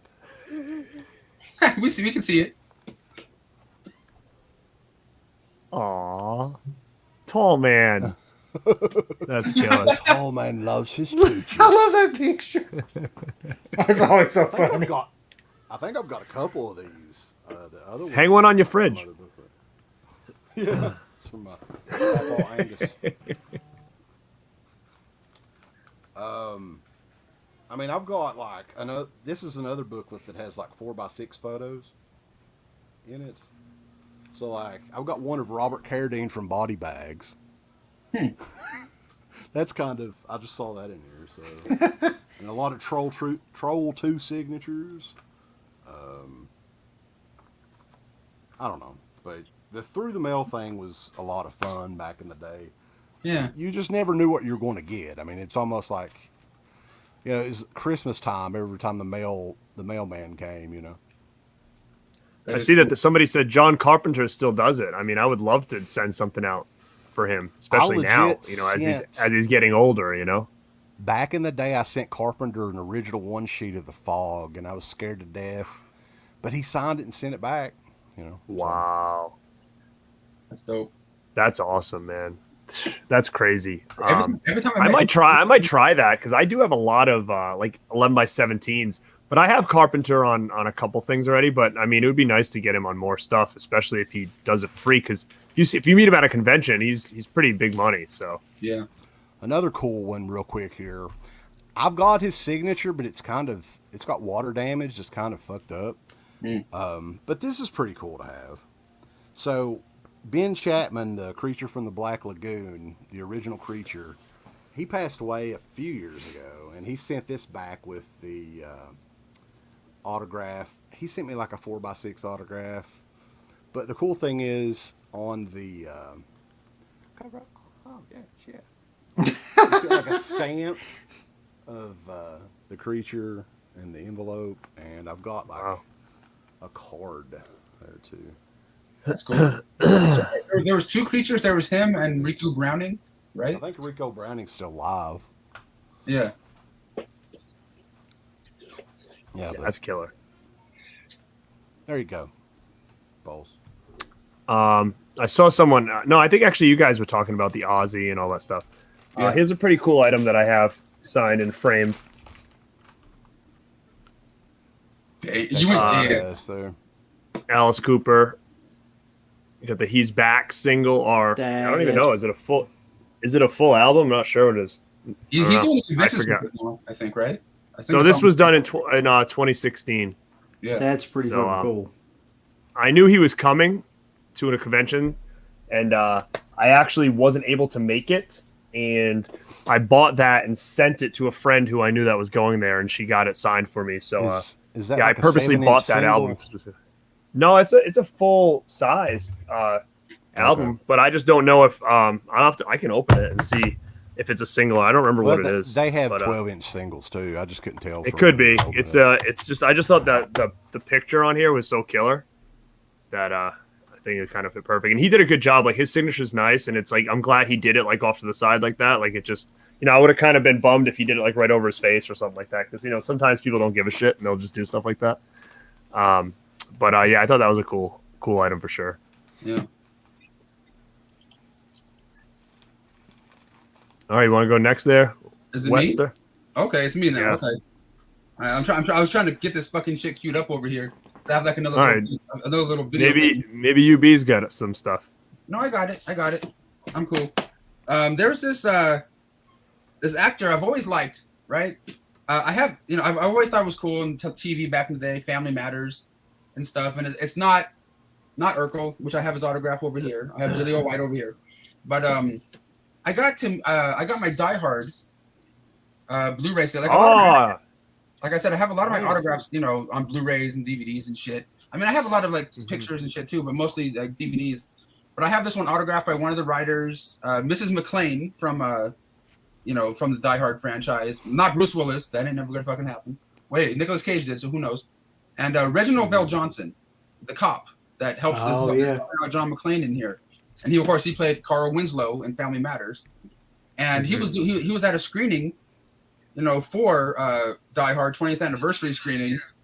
And somebody's like, after the screening and stuff, I got like a little mini interview with him and shit. And after the screening, me and my friend Jose, we walked outside, and we're going to the car or whatever. And he's out there going, "Where the fuck's my car? What the fuck?" And I guess his car got stolen or what? And so me and my friend gave him a ride home. What? And and I captured all this shit on video. And this is like my friend Jose and Reginald Bell Johnson. And is driving us over here. That's the chaos, bro. What the fuck? Jose Prindes. Arriba. Yeah, man. It was a pleasure. That's funny. It's just a really fun experience. Yeah, like we were sitting in the car for like an hour and a half with each other, taking him home because he lived near where we did. And it was just kind of That's like funny, man. It was fucking cool. He signed my Die Hard. He signed season 1 of my Family Matters DVD and shit. And now I always get him and Uncle Phil from Fresh Prince confused. So Winslow, he's still alive, right? Yeah, he's actually doing a convention. And that's what I thought. There's actually a convention coming around me. It's called like 90s Con. Dude, I want to go to that so bad. Fucking TLC. Oh, you saw that? TLC is going to be there. Some of the cast of Family Matters is going to be there. Yeah, Family Matters, TLC. It's got a lot of Nickelodeon people are going to be there and stuff. And I think even Kenan Thompson's going to be there, I think. Did they announce his ass?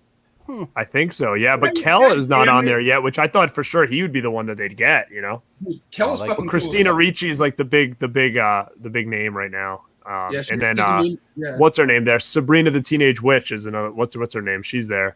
Yeah. But I'm probably gonna hit that up. It's down. It's not too far from me actually, and I just thought it would be a little bit different. It's gonna come in. 90s Con is coming in March. So you live near there. I was thinking about trying to figure out how to get there and shit. Get there, man. Yeah. Like I think I'm gonna try to make that fucking happen, dude. I'm gonna have to. So it's just like people from 90s like movies and TV shows? Yeah, that's what it seems like. It's a lot of Nickelodeon stars, a lot of so it just was very different. So I was all about it, for sure. Oh fuck. Yeah, Kenan, about Kel Mitchell. Where I was at this little pop-up shop that they had and like got to do the interviews and stuff. It was kind of fun. That's great. Burger Bowls. That's amazing. Yeah. I know he's not like the biggest star, but to me he's fucking cool and he remembers me from all the dumb little things. It's kind of cool. No, I mean I've probably seen Good Burger about 1,000 times. So yeah. but did you get that bitch on Blu-ray? No, I didn't get it. I don't have it on Blu-ray. I know that. I've got it on Vudu. Yeah. I got my shit signed by 3 of the cast members, like some asshole. Wow. Yeah. So All right, UB, what you got over there? next? Up there. I always thought that this was one of my favorite photo things that I ever got back through the mail. It's the Halloween 2 cast picture. Wow. Signed by the guy that directed it, Rick Rosenthal. I can't get it close enough to show you, but Jamie Lee Curtis and all the main cast and crew are in it. That's fucking killer. It looks like the Shining picture at the end of the fucking show. It does. I was going to say where it's that, like, yeah. And then you got Ridley Scott from Alien. Sweet. He sent that back. Dude, that's fucking killer. You got Ellen Burstyn from The Exorcist. Dude, I want to see what they're gonna do with her in that new Exorcist movie, dude. She's like what, 90? Wow. Yeah, that's what I was thinking too, man. She's like close to 90 years old. Like, what the frig? Yeah. And Charlie's CK, got a good autograph down there. I want to show you this one real quick too, because we were just talking about her. It's Kim Director from Blair Witch 2. We just did that, and I found. Did you see someone? I watched that the other night. I was kind of almost. I was in bed and I was watching it along with you guys actually, and I was looking at the comments and what did someone say? She's built like Tito Santana or something like that. Did you see that? Did somebody say that? I don't remember. I was like, random what? as fuck though. It is. That's like something somebody would say when they were like on. It was so random. I look at it, I go, am I like half sleeping right now? Is this person just say that? Like, it just was so funny. Yeah. Built like Tito Santana. What the fuck does that even mean? I don't think so. It's like, oh god. Yeah, but that's all I've got in terms of that. Now, there was a couple times when people would like be really cool. Like this guy sent me lobby cards of that's Roy Frumkes from Dawn of the Dead, Document of the Dead. He sent me lobby cards. Rogerio Diodato sent me like a bunch of pictures with him and Eli Roth for some reason, and Quentin Tarantino. Oh, that's awesome. Eli Roth got his name back in the mainstream. Yeah. Yeah, this is another one that I had. I might as well show. This is an old school bootleg DVD of Cannibal Holocaust back probably 20 years ago. And we were talking to Jason Schneeberger recently about him. He got the Fulci poster from, I think, Fangoria Weekend of Horrors in 96. He was talking about how Fulci signed it in odd places, right? He was known to sign stuff on the back of posters and just in weird spots. The same thing applies to Ruggero Deodato. Okay, so I can't read Italian. I don't know what in the fuck that says at all, but his actual signature is on the back of the DVD.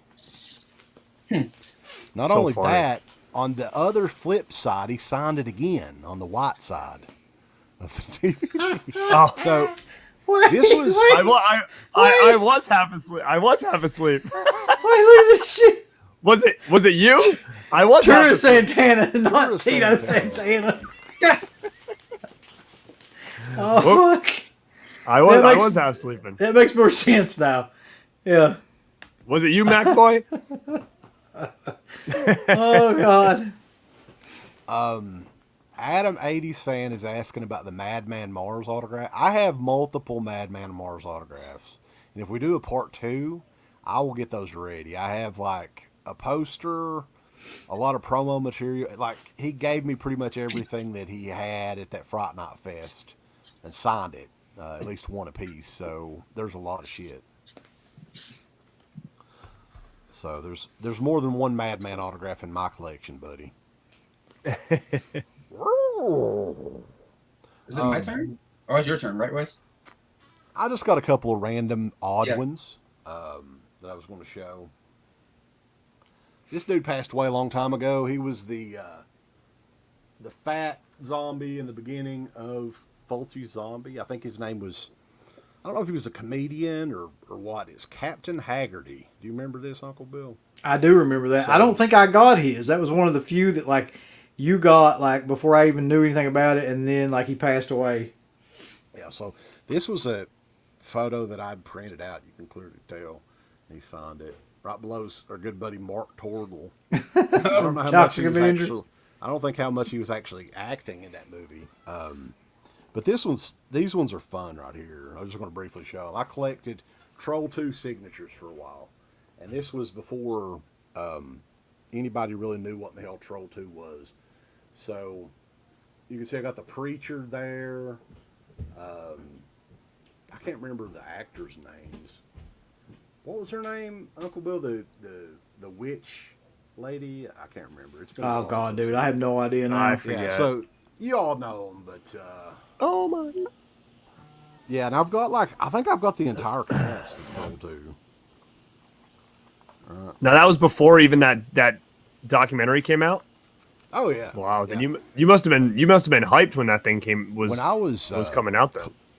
When I was first collecting for autographs and stuff, Michael Stevenson did not acknowledge Troll 2. Like he was still, that was a little boy that played Joshua. He was still kind of embarrassed about it. Because I found him on MySpace or something like that back in the day and kept trying to, I was like, man, I want to get a signature from you. I'll send you something to sign and money or whatever. And he never would respond or anything. But he remembered us, he remembered me whenever he started coming around and they did the show. Him and George Hardy did the show back in the day. So I guess it was one of those deals where he kind of gave up on his acting career and he was like, I want to be famous for this. I might as well embrace it. So that's what he did. I think a lot of people start to realize that though. They try to avoid certain things and realize that that's where they're going to get the most publicity is going back and accepting, those roles that they had. I have an interesting story about Troll 2. When we were little kids, my aunt used to babysit us, and she would have HBO. So we would go there and watch all these things on HBO that we couldn't get at my house. So, like for instance, I saw like one of the Hellraisers. It was one of the probably 2 or 3. I don't know. It was one of the sequels, and we used to see this other movie. We just caught the end of him walking around the house saying "Mom, Mom," and it was Troll 2. And for years, when I was collecting DVDs, I was searching for this movie that we saw like the tail end of forever. and I never could find it. And then as soon as that Troll 2 documentary came out, I bought that with the Blu-ray or DVD, I think at the time, and I watched it for the first time in like forever. And come to find out, that was the movie that I was searching for that I saw when I was a little kid on HBO for so long. Troll 2, yeah, it was not on only HBO. I think it was on like USA. It was on Sci-Fi Channel. They played it a lot back in the day on TV. So I had seen it before. That's where too. I saw it, yeah. And I remember it was one of those early movies that I just Googled stuff that I remembered from it and found it that way. And I got it on I got on VHS for seriously like $1.50. That's funny because, yeah, it was one of those ones that I saw on TV first and just could never, I didn't see enough of it to kind of have an idea. I just remember the end scene where at the very end scene where he was in the bedroom, whatever, walking around the house. And that's all I could remember. And just kind of was a random dime when I got that thing that I found it. Steph, watch the beginning of the video we talked about Encino Man. Yeah, and stick around to the end of the video because, you need to do that shit. Yeah, hit that thumbs up, too, hit the thumbs up. Oh, yeah, that's right. You guys are liking this. Hit the likes. Yeah, because that. Then we'll do a part 2. If it's got a lot of likes, we do a sequel. Here's an interesting question, though. Does anybody have an autograph that you regret getting? Tony Moran? No. Probably, yeah. Tom Atkins, yeah. Yeah, I don't know if I have that or one that I regret. I don't regret it, but I was disappointed. It was actually when I met Tiny Lister. It was not the best experience for me. He was kind of an asshole, and I couldn't tell if he was like in gimmick or if he wasn't. He's always kind of in gimmick, though, dude. It was weird, man. It was so weird, and like I was so kind of bummed out about it. Like I did like a photo with him and stuff, and like he was like not even really looking. He was kind of like looking off to the side, and I ended up getting a refund for the picture for everything, and I still kept the signature and stuff. But I never regretted it because I was a huge fan of his, and especially through wrestling. So I got like this Zeus picture signed or whatever, and so I was happy to have it. But he was just I couldn't feel him out. Like it was a weird interaction. Like he was kind of like really like he was playing up like he was really Debo, like basically. How did you end up getting a refund on it? Did you just complain about like? I complained because the way it worked at the convention that I was in, it was actually a wrestling convention, and I knew the guy who ran it, so that kind of helped too. But the way it worked was you actually went to the front and they had and you purchased everything there at the front, and then you went and they met the actor later. So I didn't have to like go through him for an autograph. I went back to the front where they sold everything, and I was like, listen, here's what's going on. Here's what just happened. Like, I was kind of disappointed, and they were like, oh, that's fine. Like actually what they did was they said, just choose somebody else and just take their ticket. Like they gave you a ticket. So I ended up choosing Mean Gene Okerlund, which was cool that I did. Yeah, so basically I got they didn't refund me. I basically got a free autograph and bought with somebody else as well. So I chose Mean Gene and ended up getting him too. But that was a bad experience. I would just say it was just a weird experience, but I'm glad I have it. But off the top of my head, I can't think of anything else that I really regret. I was thinking, like, there's nobody I really regret except for fucking Richard Lynch because he ripped my poster in half. But other than that, like, I mean, I can't say that I regret, like, getting anybody. Okay, look, since we're talking about Debo for a second, Tiny Zeus Lister, I just wanted to give a little, a little rest in peace, sir. And I just heard. Was he? Is he nice? Lister, Debo, oh. I think he just passed away. He was grinning in that photo. So no, I don't know. It depends on the time of day. Sleep with your lights on. Oh shit, man! That's one of the things, man. Jesus. And over here. So he was nice. He was always kind of cool with me, you know what I mean? Like he always remembered me from different little conventions and shit. He's like, oh yeah, come on over here, let's fuck around for a minute.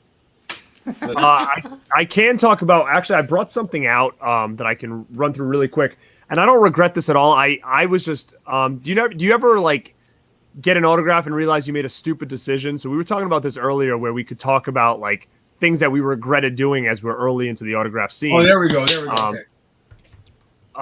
One of the things I regret doing now, looking back on it, is getting DVD signed. I know a lot of us had showed that already. I have a lot of them signed, but it's just very hard to display, and I just don't think it's really worth it, because then like I have the Rob Zombie Halloween DVD signed by like the whole cast. Like I can't even like sell that. You know what I mean? Like it's not.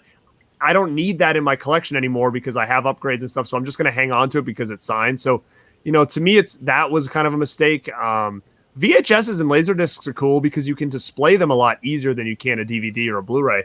But one of the things that I did was I had a really cool True Romance limited edition poster signed by Christian Slater. And my biggest issue was he was awesome. He was super cool. But I think I just picked the wrong marker for the poster, and it looks like shit, kind of. So and it bums me out because he's such a cool signature to have. So this is the True Romance poster here.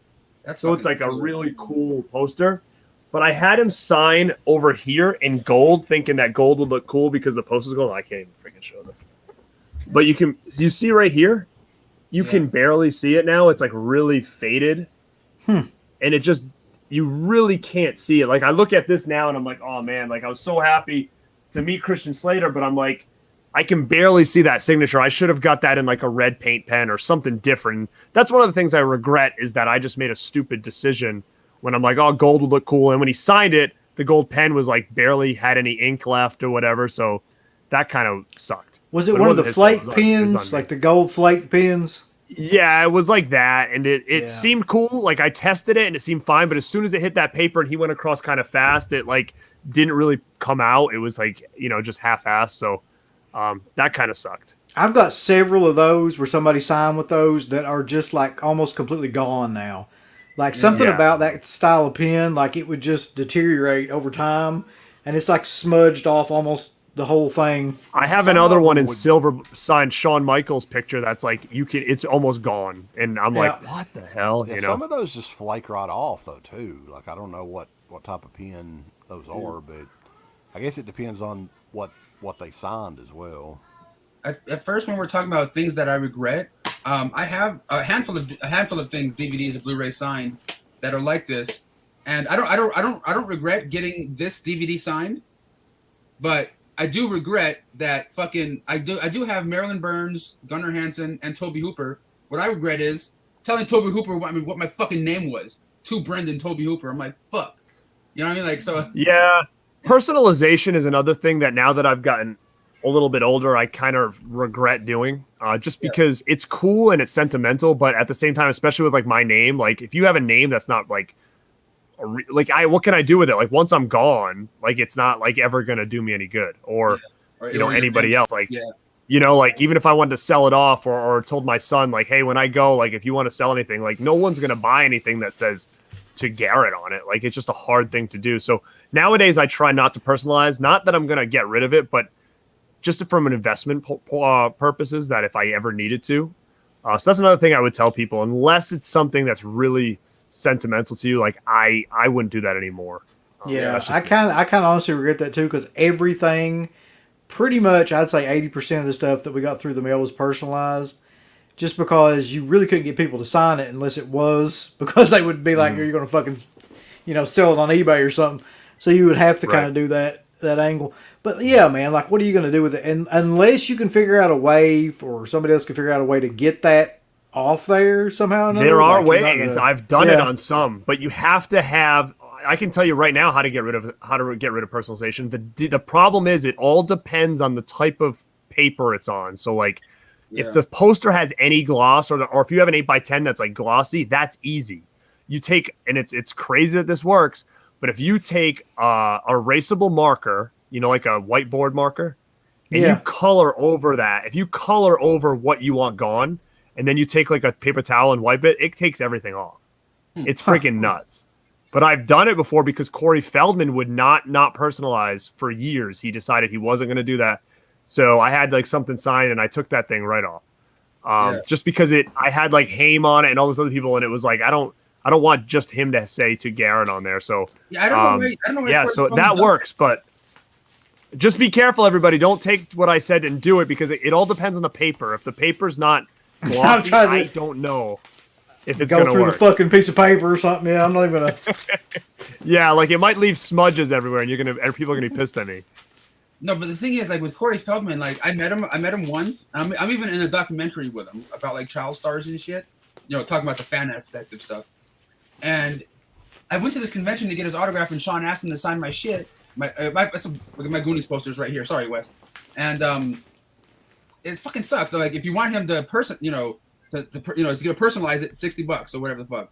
To get him to not personalize it, it's like fucking $100 or $120. I'm like, just for you not to put my name on this bitch. Yeah, to you to have to write more, right? Yeah, I don't know, but like, because I think he thinks everybody is going on like this big like reselling of Corey Feldman stuff. Yeah, I know. It's kind of insane, but like, I still love the guy. He gave me at the convention and shit with his jacket and his glass. I'm like, come on, bro. Here's the thing: Corey Feldman is a little bit off. You know, he's a little out there. Yeah, a little bit. But here's the thing: I am gonna say, you know what? I'm a Corey Feldman fan. I always was since I was a kid, and it's one of those things like you cannot deny. Yeah. I think that guy should have been a bigger star than he had become, because when you look back on everything that we have, like I'm thinking of my movie room, and like, dude, there was a point in time where I first moved into my first condo, and I had all these posters on the wall, and I looked around, and I'm like, he was in this, he was in that. So I had like Friday 13th 4, I had Ninja Turtles, I had Lost Boys, I had Gremlins. Like every poster I had on my wall, I'm like, shit, Corey Feldman was in like every one of these damn movies. So like, to me, you can't deny, you know, how big that kid was back in our childhood, at least. No, I mean, the two Coreys were the 80s, man. They were like, like everything about the 80s could be summed up with those two. Yeah. Yeah, Stand By Me and the Goonies, man. Like, those are two of my favorite. Goonies, that's another one. That's the other poster I have. Yeah.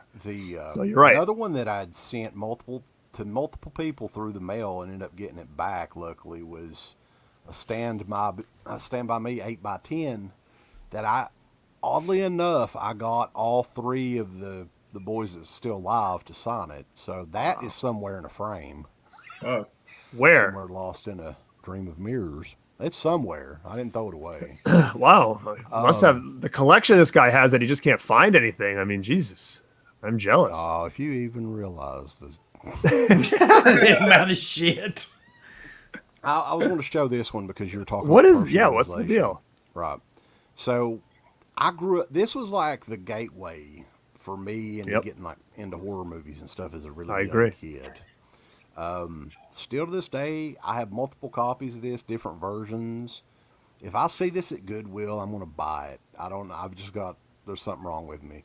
But this one right here, somebody that was a listener of the show sent, and he found it in a thrift store. I've still got his letter in here too. I'll give him a shout out if he's still out there.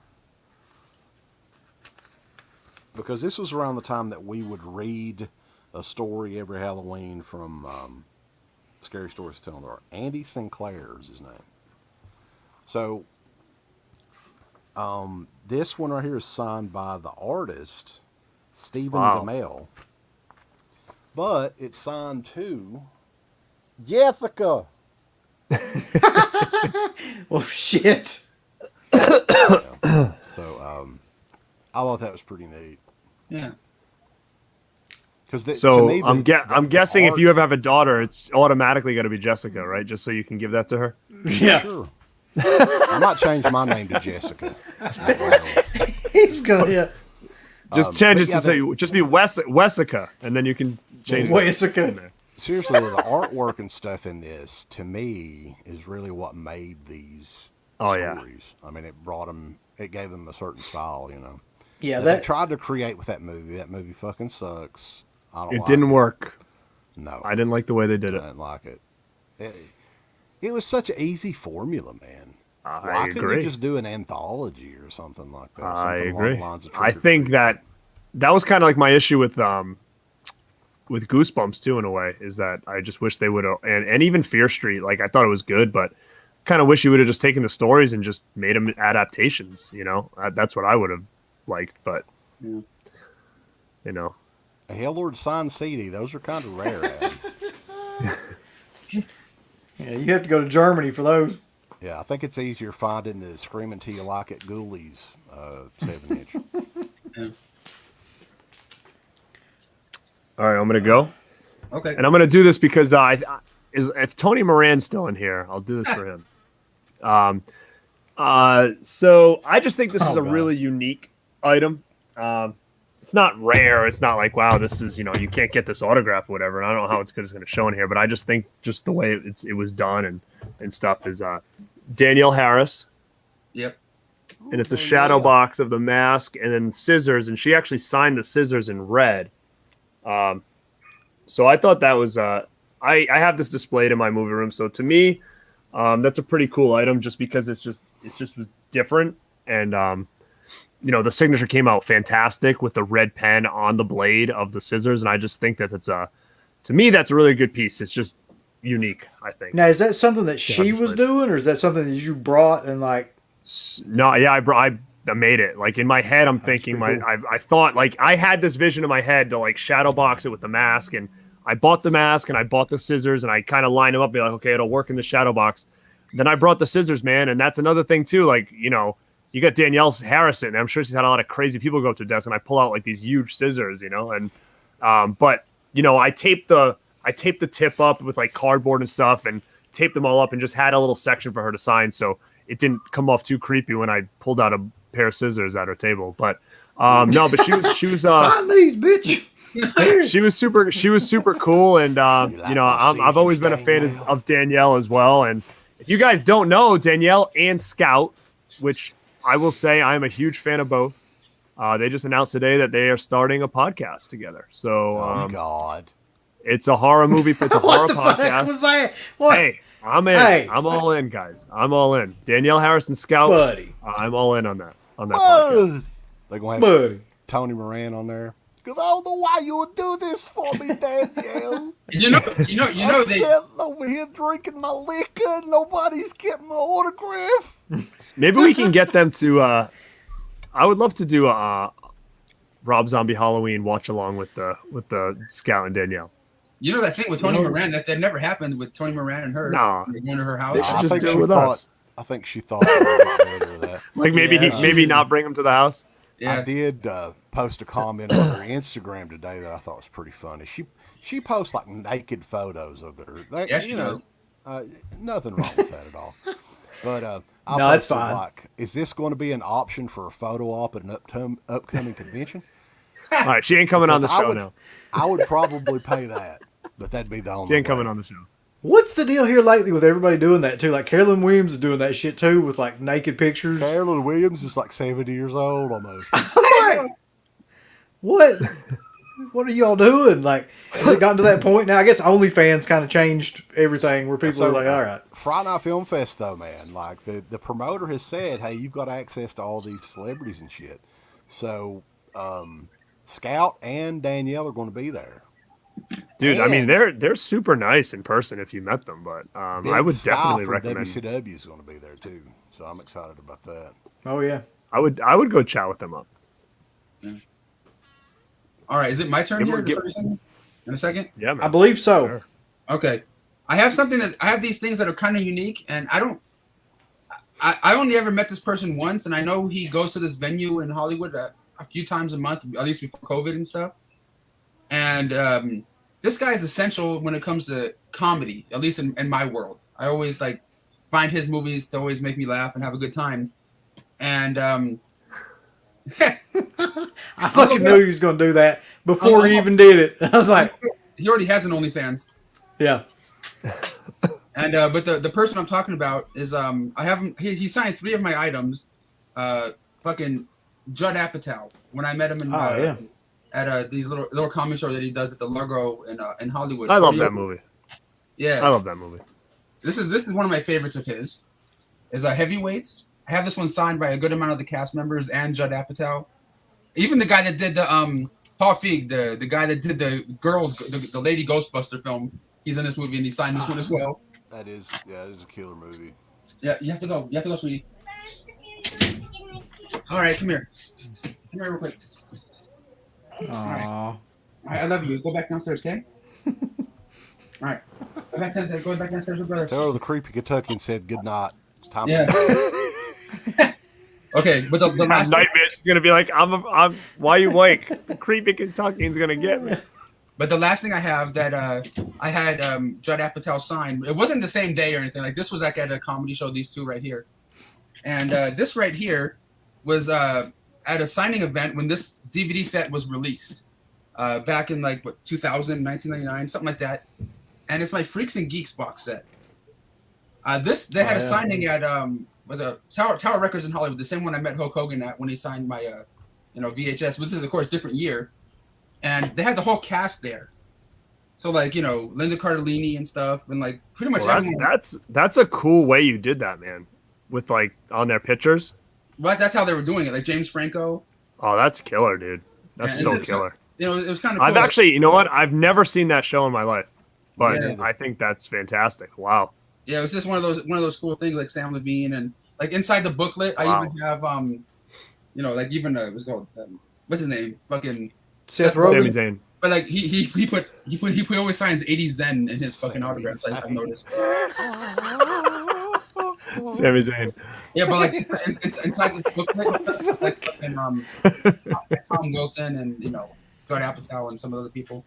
I always thought it was kind of a cool thing to have this set, even though I have the Blu-ray of it now. But to have the set signed by pretty much everyone from the cast is kind of badass.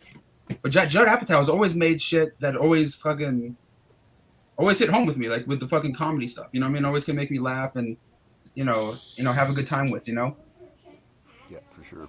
That's cool, man. That's killer. Yeah. I don't know if you can see it that well. We were talking about. See what happens when you live in California? You get access to all this cool shit.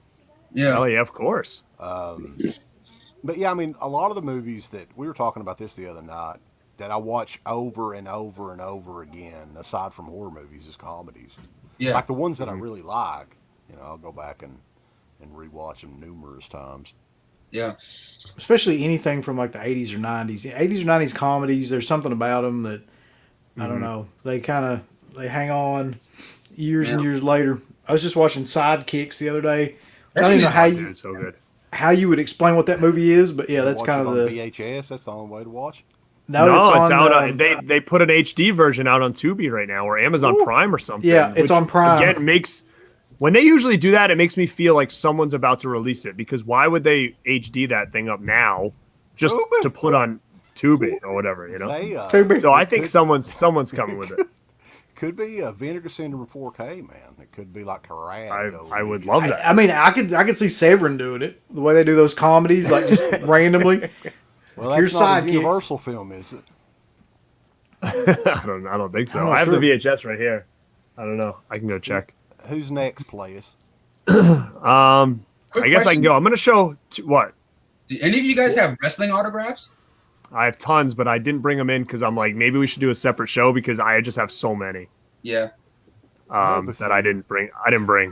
Okay. Yeah, I think we all do. These two items I'm going to show together. They don't belong together, but it's just, again, it's one of those things where I was going through a phase where I was like, the more unique I can make something that I can display, the better, because I was running out of space on my walls for stuff. Like I said, the DVD stuff I wasn't doing anymore because I had no way to display them. So then I started to try to figure out like different things I could do to display. I talked about this on my Lost Boys show that I did with Mr. Vincent from Ring of Honor there. And it's a large garlic container, and it's signed by Edward Herman Max from Lost Boys. And he wrote on it, "I like garlic, but this is a little much." So the quote that he used in the movie, he signed this thing with. So him passed away now. Like, this is one of my favorite items that I have displayed in like a glass case with a bunch of other Lost Boys stuff. So to me, that was just huge because it was just so out of left field, and it was something I could display like on a shelf or whatever. So that was important to me. This one, I'm sure no one gives a shit about except me. I don't know. When I got it signed, they were like laughing. All right. So if anybody is a fan of Frankenhooker, anybody like Frankenhooker out there? I've got the poster right over here. Yeah. All right. Good. So you understand. I had that talking box VHS and I gave it away, and I was very upset that I did that. So if you know the movie really well, this is a bottle of Beaujolais. Okay. And on one side, I've got James Lentz on here. And then on the other side, I've got Patty Mullen here. And on the front, he wrote, You really, you really like that Beaujolais, don't you? Which is a line that he said in the movie that I always thought was funny. Was a funny line to me. Like for some reason, that line always like cracked me up when he was like giving her the Beaujolais at dinner with like the dead head or whatever like that. And I always thought that was a hilarious line. So when I met them in like, 2015 or whatever, I had this bottle here, so I brought it and had them sign it. So again, something I can display on a shelf that's just very different and not like a poster or anything else. So it's cool because I got Patty Mullen and James on there and that nice little quote. So yeah, again, the only thing better you could have gotten signed would have been like Super Crack. So if you got like a bag of Super Crack and got them to sign that. So yeah, so a big Frankenhooker fan. I remember picking that VHS up in the store when I was younger and just like kind of fall in love with the wackiness of it. All right, well I'll go real quick. This is another one from Slippy's auctions back before like that. Those 2 or 3 people got in there that would spend like $500 to $1,000 on everything. Jesus Christ, man! Even fucking Sean Clark, man, Jesus. Yeah, Sean Clark didn't even know anything about it during this time. Yeah. This is a zombie statue that if you turn it to the bottom, it's signed by most of the entire cast. Dude, that's crazy. Al Cliver, man. Robert Kerman, Al Cliver, Audavana Del Aqua, Richard Johnson. Yeah. A lot of those people passed away now, I think. Yeah, they're not around anymore. But I just thought that the fucking statue itself was amazing. Oh my god, it's so nice. Let alone, that's crazy. Yeah. That's like one of those limited edition deals, right? Yeah. Yeah, well, it's something Slippy had, so you know it's worth a goddamn fortune. But I always now that wasn't one of your highest priced collectibles that you've ever paid for, or what? No, man. Like I'm telling you, back then when he was doing the auctions, like when we would do chats and stuff like that, he was doing auctions that way. And this would have been, I don't know, 10, 15 years ago or something like that. That stuff was super cheap. Like it wasn't like when you got that for the price that you got it at, he was probably inside like crumbling. One of the cool things I remember getting from Sleepy too is where he would work on these DVDs and stuff at the time. He'd have like promo materials and stuff that he wanted rid of that was used on those DVDs, like trailers and stuff like that. So it was a pretty cool time to get some stuff from Sleepy at closeout prices. Yeah, and he got to a point where I think that he was saying that he had so much stuff, like he didn't even care anymore, and he was like donating all the money to charity and all this stuff. So he didn't give a shit. Like if you paid $50 or $1,000, really. Yeah, that's crazy. Speaking of Sleepy, though, I'd actually sent him a message today because he was one of the only people that I knew that had one of these things. Mega rare. And I don't know if you guys remember, we're all around close to the same age, so maybe. Like video stores back in the day would have these light boxes from Media Home Entertainment. Oh, yeah. Yep. You could interchange like little Mylar posters that you could take in and out. He was one of the only people I knew that had one that was in pretty good condition, still working and everything. And I sent him a message because I was like, hell, fuck it, he might sell it. And of course, he's already sold it. So I'm at the point now where I want to just get somebody to make me a light box that'll work with this thing, because I've had it. I'll show you guys.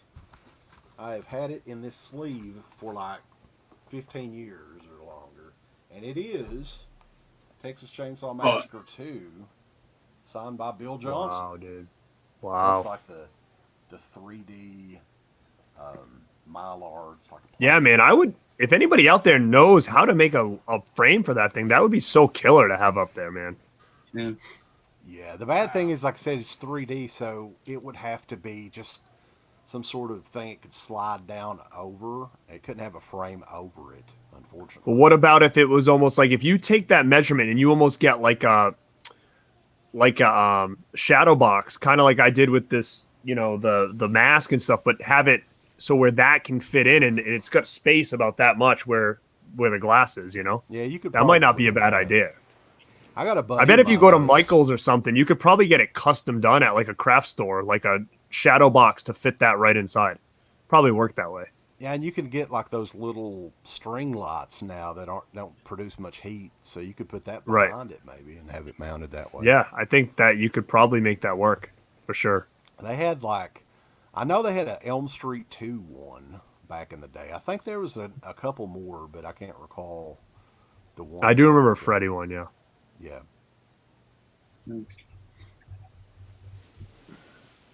Video store, right, you up? man. A lot of people now don't realize how cool it was. Yeah, no, they don't. And all those props and stuff. I don't even think I've ever seen that one that you just showed. That shit was cool. But this next one I have for you guys is I kind of regret bringing this and not like having like a mini poster. But at the same time, I didn't know this person was gonna sit there and hang out, sign shit, fuck around with people. I didn't know, so I just brought this just in case, like in the car and shit. And that is my Jurassic Park, signed by Jeff Goldblum. Wow, that's awesome. Because he performs music. Another since I live out here in California, the hootie tootie shit I can do. But he performs he performs jazz music out here at this one venue, and afterwards or during during the intermission or whatever the fuck it was, and all these people started lining up. He was like taking pictures, signing shit for people. It wasn't costing shit. And so I'm like, you know what? He was just chilling. I'm just like, hey, is it cool if I ask you a couple questions for my little YouTube vlog? He didn't give a fuck. Like, so it was kind of cool. I wish I brought like LA guy over here. Yeah. Mm-hmm. It was to me. It was just like I paid $20 to go see the show, got an autograph, got the video, and I was like, okay, fuck. Wes, you're not seeing Goldblum's not hanging out in your neck of the woods anytime soon. I don't fucking like Jeff Goldblum. Jeff Goldblum and Sam Neill. Not a fan. You don't like him? No. Wow, you must hate Jurassic Park then, don't you? Yeah, that's got to be his least favorite movie. Yeah. I do have a Jeff Goldblum autograph signed on a fly poster, but it was too big for me to bring out, so I didn't bring it out today. But I had to pay for mine. I didn't get it free. I've just got to know, like, he was doing jazz. Like, what was he doing? Was he singing or like playing something? Playing the piano, and this is shit. This shit's kind of funny because when he's fucking playing his music, and he's kind of like what's that? Bob Marley. You know when Bob Marley like would play his guitar, he's like, yeah, like all that shit. Like Jeff Goldblum's playing, like he'd be playing his fucking piano, and like he like doing like he's blind and shit sometimes. Whatever the fuck, but like. Well, that looks entertaining as fuck right there. Just think about Bob Marley doing this with his guitar, but like Jeff Goldblum doing that with jazz music, brother. Yeah, I just in a million years would have never imagined him doing that. I didn't even know he did that either. He's not bad. There's two people though. I saw Corey Feldman perform live his music, which you know how that goes. And then I also saw Kiefer Sutherland. I saw him play live, and he did the same thing. He signed. I got my poster right there, signed for free by Kiefer. Play like a country music or Americana. It's like rock. It's kind of like rockabilly, almost like a little bit. Like I would say, it's not bad. It was okay. I saw him live. He played here in my state, so I went down there early, and he got there, and he came out of his bus, and I was lucky enough to get a picture with him on the street and then sign that for free, which was huge because I can only imagine how much he would have probably cost if I had to pay for it. So, but yeah, so I saw him live, and then I did see Corey Feldman live in Atlantic City, actually. Cool. Is it my turn, I guess? I think we're just doing whatever at this point. Here's another cool prop thing that I bought, and then had signed. So this is a bucket replica from Carrie. Motherfucker. And it's signed by William Katz and that's his name, right? Yep. Tommy Ross and PJ Souls. So I would love to get Travolta on this thing, to be honest. Yeah. Like that would be ideal. Sissy Spacek too, but private signing. I know Travolta's out there and he's doing some stuff, but it would have to be somewhere local because I would have to truck that thing somewhere, so I couldn't necessarily send it out. But that's a goal, is to get a couple more on that, which is a pretty cool little item. Hey Garrett, I'm gonna one up you real quick. Master Chaos, what is up, broski? Chaos. I just saw you in a car with Winslow. Yeah. Dude, I was talking about Reginald Bell Johnson in here earlier, man. That was me and him, with him that day. But I got a one-up Garrett right now. He was showing the carry bucket and stuff signed by PJ Souls and stuff. I got to one-up him. Oh, it's magic. Signed by Sissy Spacek. That's sick. Jesus. That's a good one, dude. I got this in a fucking autograph trade. Okay? So, a friend of mine is in the American Pie movies, and he's also the main kid in Rookie of the Year. And he signed a couple of baseballs for me, and I gave one to this person, and I got this in return. And it comes with the I didn't meet her, and it comes with the Beckett authentication and stuff like that. That's a great item, man. So I just wanted to show you that since you were talking about Carrie. Yeah, how often does Sissy Spacek send or sign shit? I've never known her to like. Do you remember the Sissy Spacek thing, Uncle Bill? What? So this has probably been 15 years ago, or her being at the MAC. Yeah, she was supposed to be at this local arts center here that's literally 10 minutes, not even 5 minutes from my house. And she was scheduled there. It was right around October. It's for some sort of women's rights type thing or something. I don't know. But of course, less than a week later, less than a week before, she cancels out. And they replaced her with like Sandy Duncan or somebody like that. I don't know. Sandy Duncan. That was like fuck, because I already had the original Carrie poster to get signed and everything, but no. No, that would have been so cool, man. Master Chaos just says Halloween Kills is getting critically gutted. Really? I haven't heard much about it. I actually heard today that people were like raving about the screening. So unless there's new stuff coming out, that's interesting. Where the fuck do they have a screening? I'm out here in Los Angeles. In Venice. I think tonight they did one. Today they did one in like Venice Beach or something. It's still a month away, right? A little bit over a month away.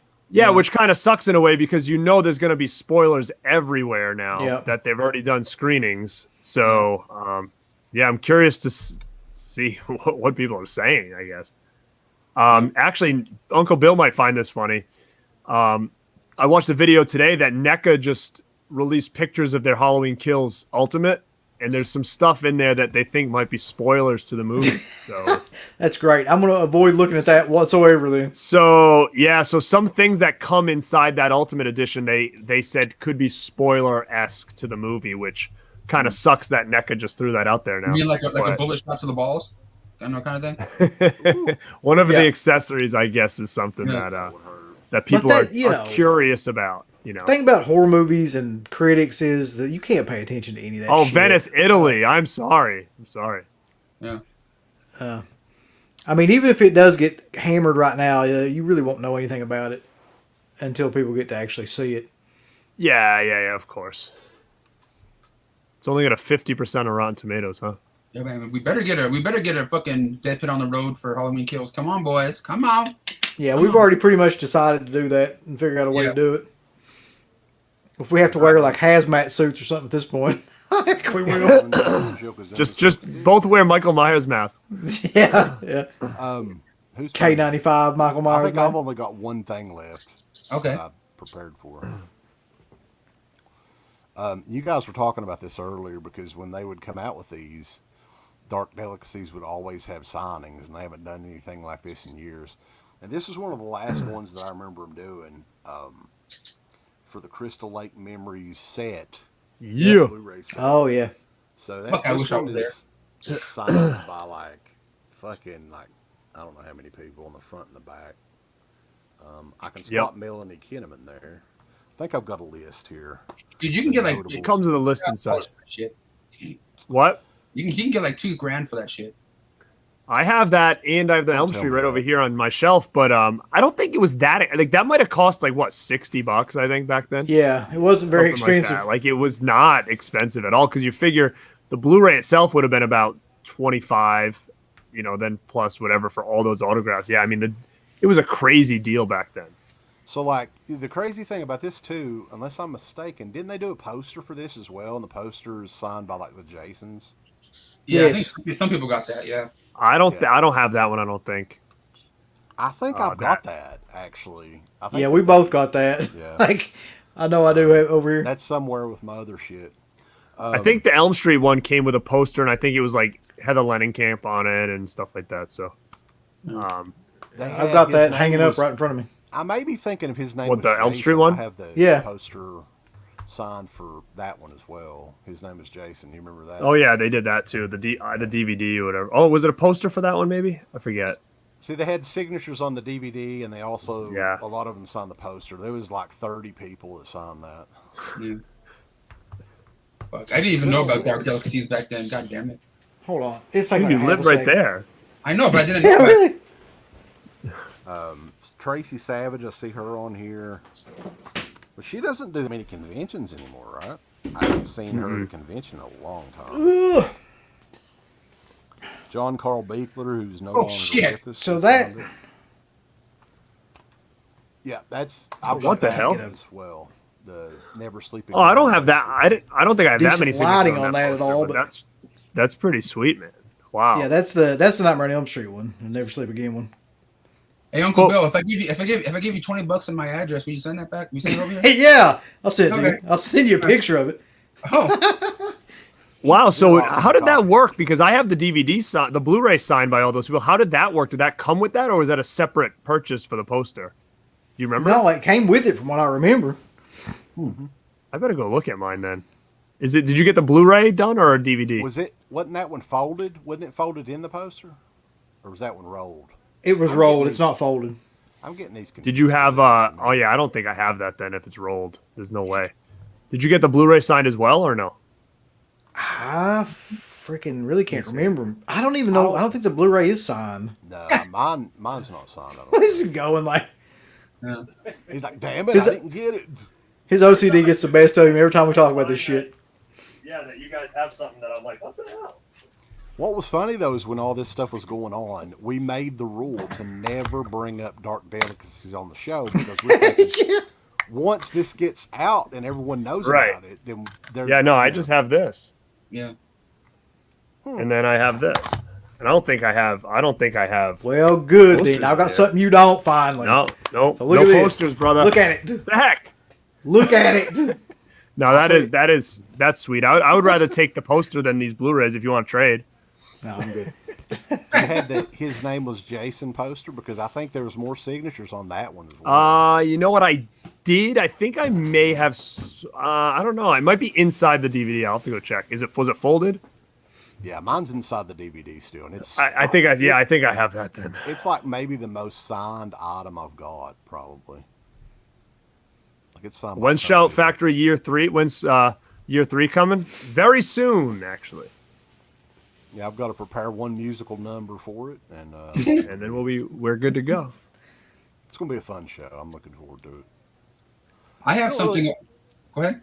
We don't really have to prepare much for it. That's Garrett's deal. He's the one that bought all those Blu-rays and stuff. So yep. I don't know if I have all of them from Year 3, but yeah, when we post that it's coming, share that video around. We want it to be a big one. I swear to God, that's the funniest shit ever. Though we were going through that last batch, and like he had every single one. He had shit that nobody even heard of. The worst of the worst. Yeah. I have something over here that's multi-signed, and my buddy Master Chaos knows exactly what I'm about to show right here. And not a lot of people have this. I mean, these people do conventions, but one of the people on here does not. And I never met any of these people. And I got this from one of the autograph companies and stuff that I talk about on my videos. Oh shit! My screen poster signed by Nev Campbell, Skeet Ulrich, Matthew Lillard, and Courtney Cox. Motherfucker. Where's Wes Craven at? Where's Wes Craven? Where's Wes Craven? Yeah. You want to know about Wes Craven? Only like you shouldn't challenge him. Hey, motherfucker. Hey, this is, like I said, I regret this shit, motherfucker. It comes in this case right here too, bitch. But listen, to Brendan, Wes Craven, when I met him at Fangoria Weekend of Horror back in the day. There you go. Motherfucker. But to Brendan, ain't worth shit. Oh, it's on a snapper case. I don't count. Yo, fuck you. Oh shit. Fuck you, man. Wes Craven, bitch. Wes Craven, bitch. His autograph is kind of like Daniel Harris in a way. It's just kind of like, is the pen working? He was the one that I got through the mail back in the day. I sent it to whatever his production company was or whatever. Yeah. And yeah, that's the one that I was like, holy shit, I cannot believe that he sent this back. That's amazing, man. Well, if you're on a Nev I Campbell would train, I want to show really quick. probably kill him for that fucking Scream poster, though. Like, that's pretty badass. I don't know. You want to make that? I don't know. Maybe he'll do the Elm Street for the Scream train. Look what Nev Campbell put, dude. You sick fucks, and then there's a character name and shit. Yep. I don't know. Can we see a live trade right now? The Elm Street for that? No. No. I was thinking about maybe adding like Roger Jackson, the voice of Ghostface, is gonna be at Days of the Dead, and like. You might as well. Just make sure it's in silver, bro. Yeah, it has to be the same fucking color pen, or it's gonna be fucked. Yeah. But yeah. So, Nev Campbell, I have her autograph too. I don't know if this is still gonna work, but we'll see. So I have it on this phone here. Oh fuck. Oh, come on. I was supposed to talk? This is the last person you're ever gonna see alive. That's fucking sick. I want that too. Give me that fucking phone. So I have that phone signed by Nev Campbell. The only bad thing is that's like, it's just like it's on a shelf and it. You're a survivor, aren't you, Sydney? So I can't really like. To be a survivor if everyone close to you. It's not like I can just put it in a case or anything like that. So that kind of sucks that it's just out in the open. So it just kind of sits there on a shelf. But I thought it was a kind of a unique item. Yeah. Somebody wants to know if we have any Stan Winston or Tom Savini autographs. I've got a Dick Smith autograph and a ton of Savini stuff. I've got some Savini. I have a Monkey Shines poster signed by Savini. I have something else signed by him too. I think Friday 13th, and there's one more. I think maybe like a Grindhouse. Why? If someone wants that, I'd be willing to sell the Grindhouse Savini sign poster. It's 11 by 17. Grand Illusions book signed by Savini too. That's a pretty cool book. I think he used to sell it at conventions. I don't know if he still does. It's the most fun he ever had standing up. Yeah. I heard you want to try his pepperoni loaf. Yes, Master Chaos. I'll leave it in my will. So Good call, Lepke. Oh yeah, that's right. Savini is going to be at Chiller. I'm going to be there. I'm going to be at Chiller next month. The reason I have Savini, don't know if I'm going to get Savini. Though, is, he was kind of a dickhead, but he always signed for free back in the day. That was back That's right. He was. That Grindhouse poster that I have was the first time I met him, and he was a dickhead. I think I told that story. I went up to him, and like he was the first person. I was all excited. It was one of my first conventions, and I ran up to his table. I'm like, Tom Savini. I'm like, all right, man. I was like, how are you today? He's like, tired. That's what he said to me. Yeah. I was like, oh shit. It's like the biggest buzzkill. I was like so excited. It was like one of the first conventions I went to, and yeah, I got like a grind. He's like, which one do you want? It was like I think Grindhouse had just come out like right around that time. So I got the 11 by 17 and he signed it. So yeah, I have too many Savinis. So if anybody's interested, let me know. I don't think it's personalized or anything. But yeah, I'll be at Chiller. And actually, Wes, you know what's pretty cool is the one person at Chiller that I'm excited to meet, and I'm purchasing a poster right now for it, is the kid from Salem's Lot, Mark. It's his first ever convention appearance. So I'm going to get him signed on a Salem's Lot poster. So that's kind of one of my big reasons to go there. Scott Baio's going to be there, but I don't know if I'm going to mess with him or not. Yeah, you are. But hey, what am I going to get? What am I going to get? I was thinking, do I get a Zapp's poster signed? I mean, I don't know what I would get with him. Yeah. You know? What you get? But guys, we're speaking of Tom Savini, okay? You guys know how I do my DVD videos. I go out on Tuesdays, look at new releases. I go and buy DVDs, Blu-rays in my videos. And this involves Master Chaos that's in the live chat right now. Me and him went to Amoeba Records in Hollywood, and we kind of went hoarding up with fucking Tom Savini, and he showed us his pickups. How do these guys like when you're just sticking cameras in their phones in their faces all the time? I just asked. You know, I'm not just like, hey, motherfucker. You know, I'm just like, hey, look over here, brother. You make conversation and say, hey, is it cool if I get like a little flip or something? You know, if they say no, they say no. You know what I'm saying? You never know unless you ask. Cool, man. The cameo reviews that we did, and Savini was probably the nicest one on there. Like he was showing his collection, and you got to see the swimming pool in the backyard, that he got at Walmart. Yeah. Stuff like that. It's pretty neat. Did you see Cosmo Bubba's message? That was funny. I just think it's funny that fucking Tom Savini was in the video talking about his hoardings and shit. It's kind of funny. I met Savini once with a friend of mine, and the friend was so starstruck that she forgot how to talk. Savini looks at me and goes, "Is she always like this?" Funny Savini story though. Like we do have a pleasant Savini story, I guess, because Michael Felcher's like best friends with Savini. So for years we were talking about our initial experience that was at that Horror Fine show in Maryland back 2004. And Uncle Bill's like a mega Savini fan before we met him, right? And then he kind of, he's Savini, he's kind of a dickhead or whatever, but I think Felcher goes up to Savini while we were at our booth and said, "These guys are going to come up to you. I want you to fuck with them a little bit, So I don't know exactly what did Savini exactly say to you? I know he cussed at you or something. He was like, "Fuck you," or something. Yeah, this is a great story. So yeah, Felcher went up to him before and kind of told him like, this guy's going to come up and like he's into this kind of thing. Just kind of like fucking tear into him and say a bunch of shit to him.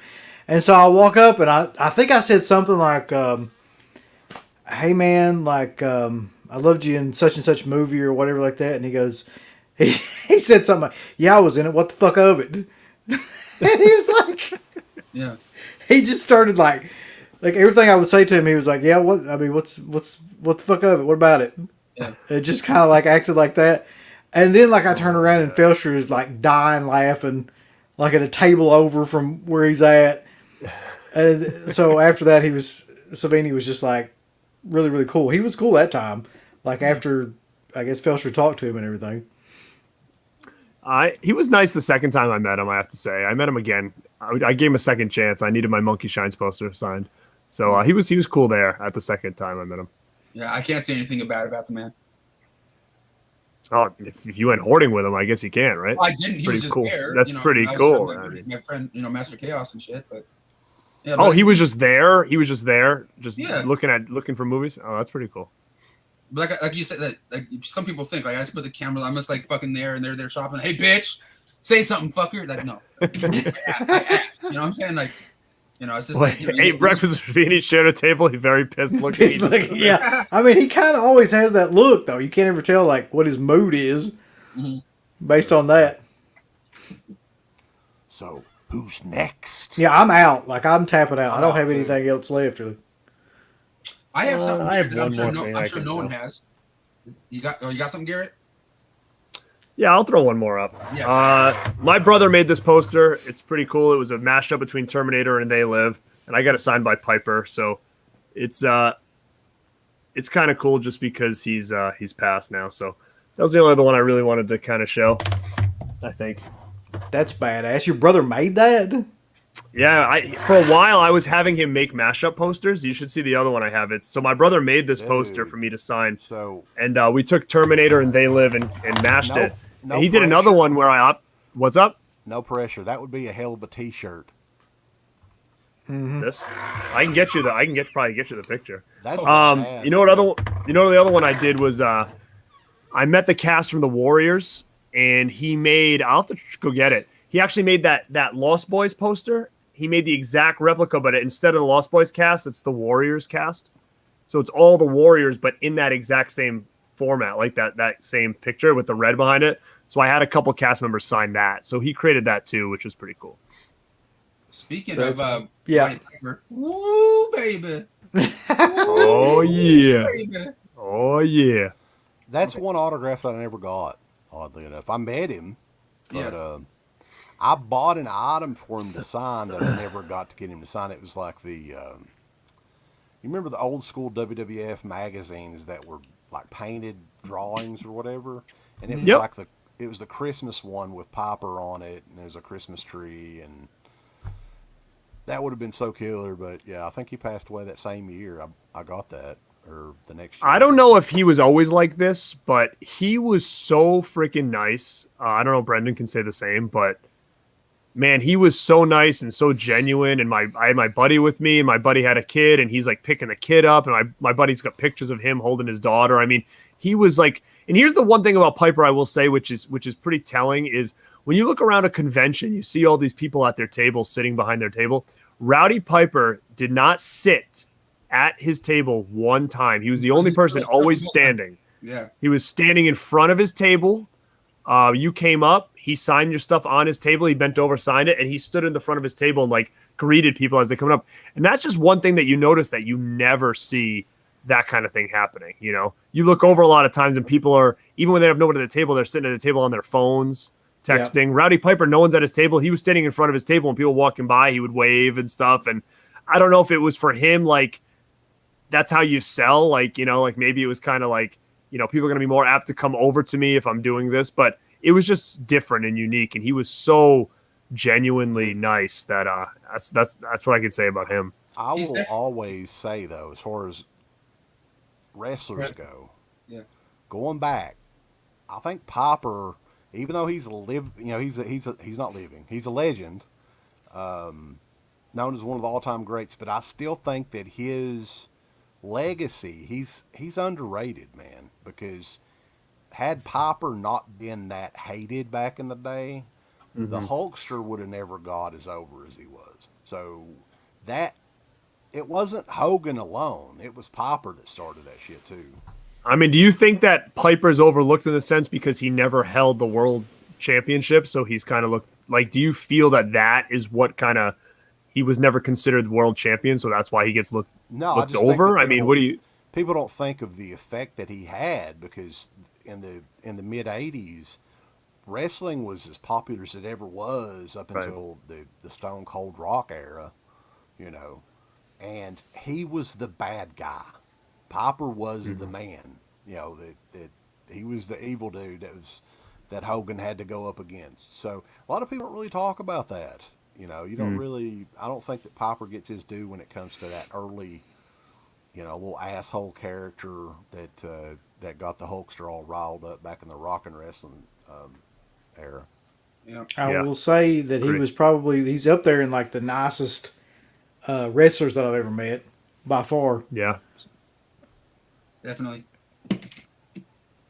But no Tom Atkins slander on the show yet, really. I mean, I kind of... Somebody started it. Asking about that, but yeah, nothing in detail, no. I want to give Tom Atkins a break. It's bad enough that he has to carry a colostomy bag with him everywhere. Here we go. God damn it. Well, speaking of wrestlers that are no longer here anymore, I have this piece right here. Well, two of the people are still around. One person that signed this is no longer with us, and this one comes. I only met one. I only met Bret Hart that signed this one, but this one comes with a letter of a letter of authenticity from PSA, and that is the Hart Foundation. That's signed cool.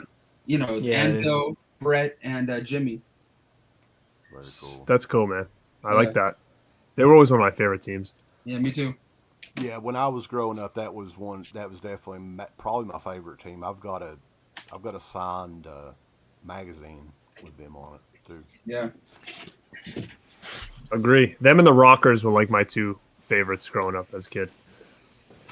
But I'm pretty much tapped out over here. I have a couple things, but if anybody wants to see what else I have, go check out my early Karate Kid collectibles video, because that's all I have is a couple Karate Kid items left. When it comes to the autographs and stuff, though, like, this is definitely a multi-part thing. Yeah. Oh, yeah. We could definitely do more. There's just so much fucking shit. I really do need to sell some of this stuff, to be honest with you, because if I don't, I'm either going to I maybe have lost some of it, I don't know, or it's going to get ruined or whatever, so. I got the perfect thing to end this show. He's off somewhere. He's in a dungeon. He's going to come back out, no clothes on. Hey, goodbye, everybody. I got the perfect thing to end this autograph thing here. Come on, brother. Got his ball signed by John Malkovich or something. Come on, brother. Dude. Oh, yeah. What you gonna do, brother? But this is not signed by Hulk Hogan, okay? But this is the Intercontinental Championship belt, signed by Shawn Michaels. Fuck me. And Razor Ramon. Bitch. I can kind of one-up you on that, actually. Kind of. Oh, Jesus. I'm not going to do it right now, but I'll save it for the next one. So you kind of one-up me because I have the exact same Intercontinental Championship, the white, signed by Shawn Michaels in the exact same spot. I don't have Razor Ramon on it, but I do have the original WWF logo on mine. So I guess if you take it for what it's worth, the Razor Ramon signature is cool, but to have the old WWF instead of the scratchy new logo, what's the deal with that too? Because they could make the old block logo for years after it was called WWE, and now they can't.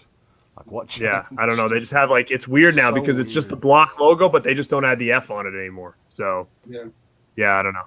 But no, that's a killer item, dude. That's a great item. I remember watching the video of you unboxing that thing, and I was like, damn. Yeah. So where did you get that? This one came from my friend that puts on these wrestling signings, and at this place called the fuck is it again?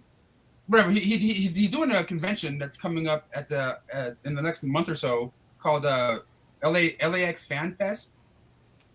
He has like he does like a lot of wrestling signings and shit with people. Like he just did Jerry Lawler at some venue somewhere. Because this upcoming one he has Kane, D'Lo Brown, and Bret Hart is going to be there as well. But like he does like a lot of signings with wrestlers and stuff.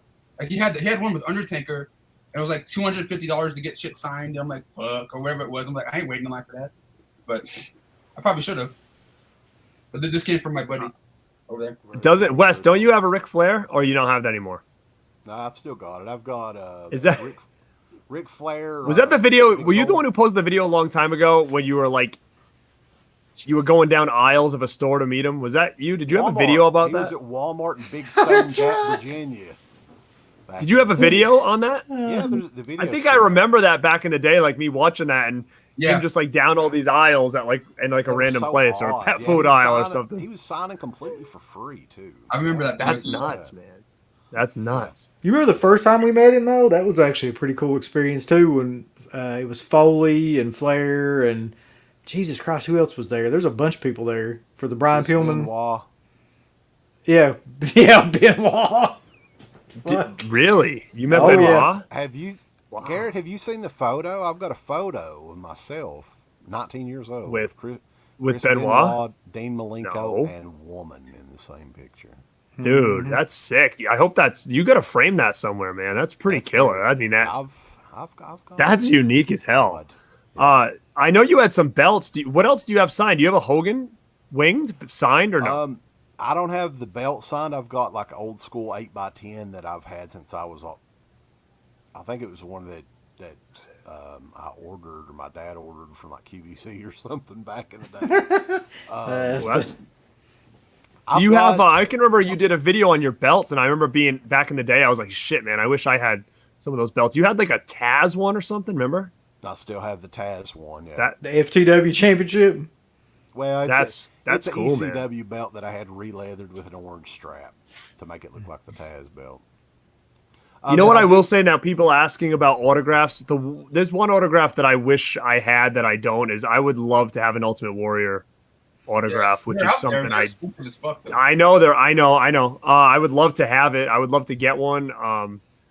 And the only belt I have is that white one. I would love to get a Warrior signed on like a white eagle or a yellow something. But that's always something that's been on my bucket list for years. I haven't looked quite a while at any of that stuff, so I don't know what they're going for now. Does any of you guys remember this? Because I think I talked to Wes about this. I asked him a question about this like months ago. And because I don't remember this shit at all. Who remembers when Hulk Hogan and Mean Gene fucking tag team together? Yeah, I don't remember that at all. It was like on a TV episode or something back then. Is what it was. Yeah. So I got that signed by both you guys. That's awesome, Zale.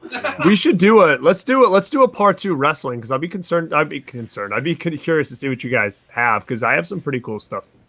Well, I pretty much almost all my wrestling shit. Yeah, I mean, somebody posted. You know what's funny? Robert Long just said, "You remember John Cena's spin belt?" But did you guys see? I don't know if you guys follow, dude. I'm a huge like Matt Cardona, Zack Ryder fan, so I follow a lot of his shit. He just won that death match belt, and in some random indie fed that was like a death match indie fed, he won the title. And he basically his gimmick is he's going to try to make this federation like like WWE, like that's his gimmick. So he took their belt and he put a purple strap on it and put the spinner on the front, and the fans are like ready to kill him. So he posted it, and it's like he's got their logo with like a spinner on it, and like the fans are so hardcore over there that they're like, he's like the biggest heel because he just basically plays up like he's the John Cena of like this deathmatch crew, and he just posted that he created a spinner belt for that federation. It's pretty crazy. That's funny. Awesome. He's so clever, man. Like doing that kind of stuff. Bubba. Oh, for sure. Mm-hmm. Cool. Well, guys, I don't know if Wet Movie he just went to bed or what the deal. He's back. He went to bed. He went to get some more shit. He's like, I got no more wrestling. I can't be on part 2. I better just blow my load on this now. He's going to show us the last wrestling item he's got. I got this. This is the last thing, and this is something I'm sure fucking Uncle Bill will like squirt his pants for. Uh-oh. Probably. Baby. China doll. Ooh, baby. Okay, that's it. That's pretty neat, though, man. Like, yeah, that's pretty badass too. That document. Did you see the documentary they did on her? I haven't seen it. No, I've seen it. It's amazing. Recommend it for sure. I think it was on. That's another one. She was at a convention that I was at, and I passed on her, and sure enough, she died like a year later. And that's kind of one I do regret not getting at the time. Yeah, is China for sure. So wrestling autographs, I'm good. That's all my ones I have. So I'm good. Well, guys, what is it? It's 2.5 fucking hours. This is one of the longest live streams. That's probably the longest stream we've had, I think, in a while. Yeah. So my wife's going to kill me, but I'll get off here. Well, you knew it was going to be like that, though, because there's so much shit. God damn. Well, with 4 people, too, I'm sure it was a lot harder, you know? Yeah, I mean, this sort of thing, like I was saying, I mean, it's just, because we did the autograph through the mail thing for 3 or 4 years. You know, just that, and then we went to conventions for like 7 or 8 years. So, yeah, there's lots of stuff to get into. We should definitely do a part 2. If not wrestling, we could just do more cool stuff that we got. So, but yeah, I mean, Brandon, we appreciate you joining us, man. It's good getting you on here on a semi-regular basis, talking about some random stuff. Let's do it. Yeah, thank you guys for tuning in for this 2.5 hour chat. Look at these pants. God damn it. Yeah, that's what I'm looking at. I was thinking about that like, too. I'm like, do I leave it for the morning or do I do it now? Yeah. But yeah, guys, we appreciate it for sure. Buy my shirt. Shop.deadpit.com. Buy my shirt. That's about as direct as it gets. I want it to be the #1 seller on that site. Let's go. Look for the Chop to it poster coming soon on t-shirt. I can maybe get some. If we think of some cool ideas, I can probably have him try to mash some stuff up for sure. Yeah, that was badass. On I didn't see the Warriors one, but I can imagine. I mean, it's a good idea. I'll bring it in next time. And the Ghostbusters cereal, I own it. I haven't eaten it, so I did grab a box. Yep. I'm actually looking forward to the movie too. So. But yeah, we got Scream Factory Year 3. That's going to be coming up soon. You Wet Movie, you have anything coming up on your channel that you know about, or just pretty much the same old shit just that I do stuff? Yeah. Yes, Lepke. Look here. Shop.deadpit.com. They just put up a new store, and yes, they have the first ever Born to Be Rad shirt. So grab yours. You can get hoodies, you can get tanks, you can get baseball tees, you can multicolors. Buy it, take a picture wearing it, and I'll post it on all my social media stuff. Oh, shit. Cool. Also, is there going to be an Anchor Bay Part 2? I would love to. Sure. I'm assuming there will be soon. We've only got so much time, though, is the thing. Like, some of this stuff may have to wait a little while because we got we're supposed to be doing the Last House on Left thing at some point. Oh, fuck. That's too much shit. We got too much shit to do. This is stupid. Too much fucking shit. The return of Saturday Nightmares is a week from this coming Saturday. We're going to have Michael Slipcase Felcher and Don May Jr. on When Worlds Collide. Ooh, that's awesome, dude. That's going to be a great show. So check that out. And like the video at Born to Be Tell him, Brendan, how to do it. Yeah. No, they know how to do it. Thumbs up your butt. Yeah. Thumbs up the video. Follow Born to Be Rad. Follow Wetmovie1. No. You know how it goes. Everybody's already followed Wetmovie1. He's good. They need to start All right, so following us. Wetmovie1 followers follow Born to Be Rad and Dead Pit. Cool? Cool. All right, guys. Well, everybody have a good night, and it was fun. And, yeah. Lepke said that he's at work, so he got paid while watching this. Hey. Wow, that's what it's all about. Can't beat that. Killing two birds with one stone. I love it. All right, guys. Well, we will see you guys next time on Born to Be Rad, Wetmovie1, and, of course, DeadPit.com. Give us the thumbs up.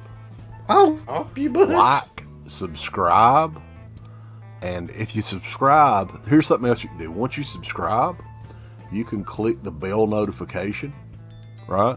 And it'll notify you anytime that Dead Pit puts up new shit. Or don't. I really don't give a if you do or I don't. want you to. I want you to. I don't care. Let's keep our community growing here on YouTube. I don't like it. I don't want you to touch nothing.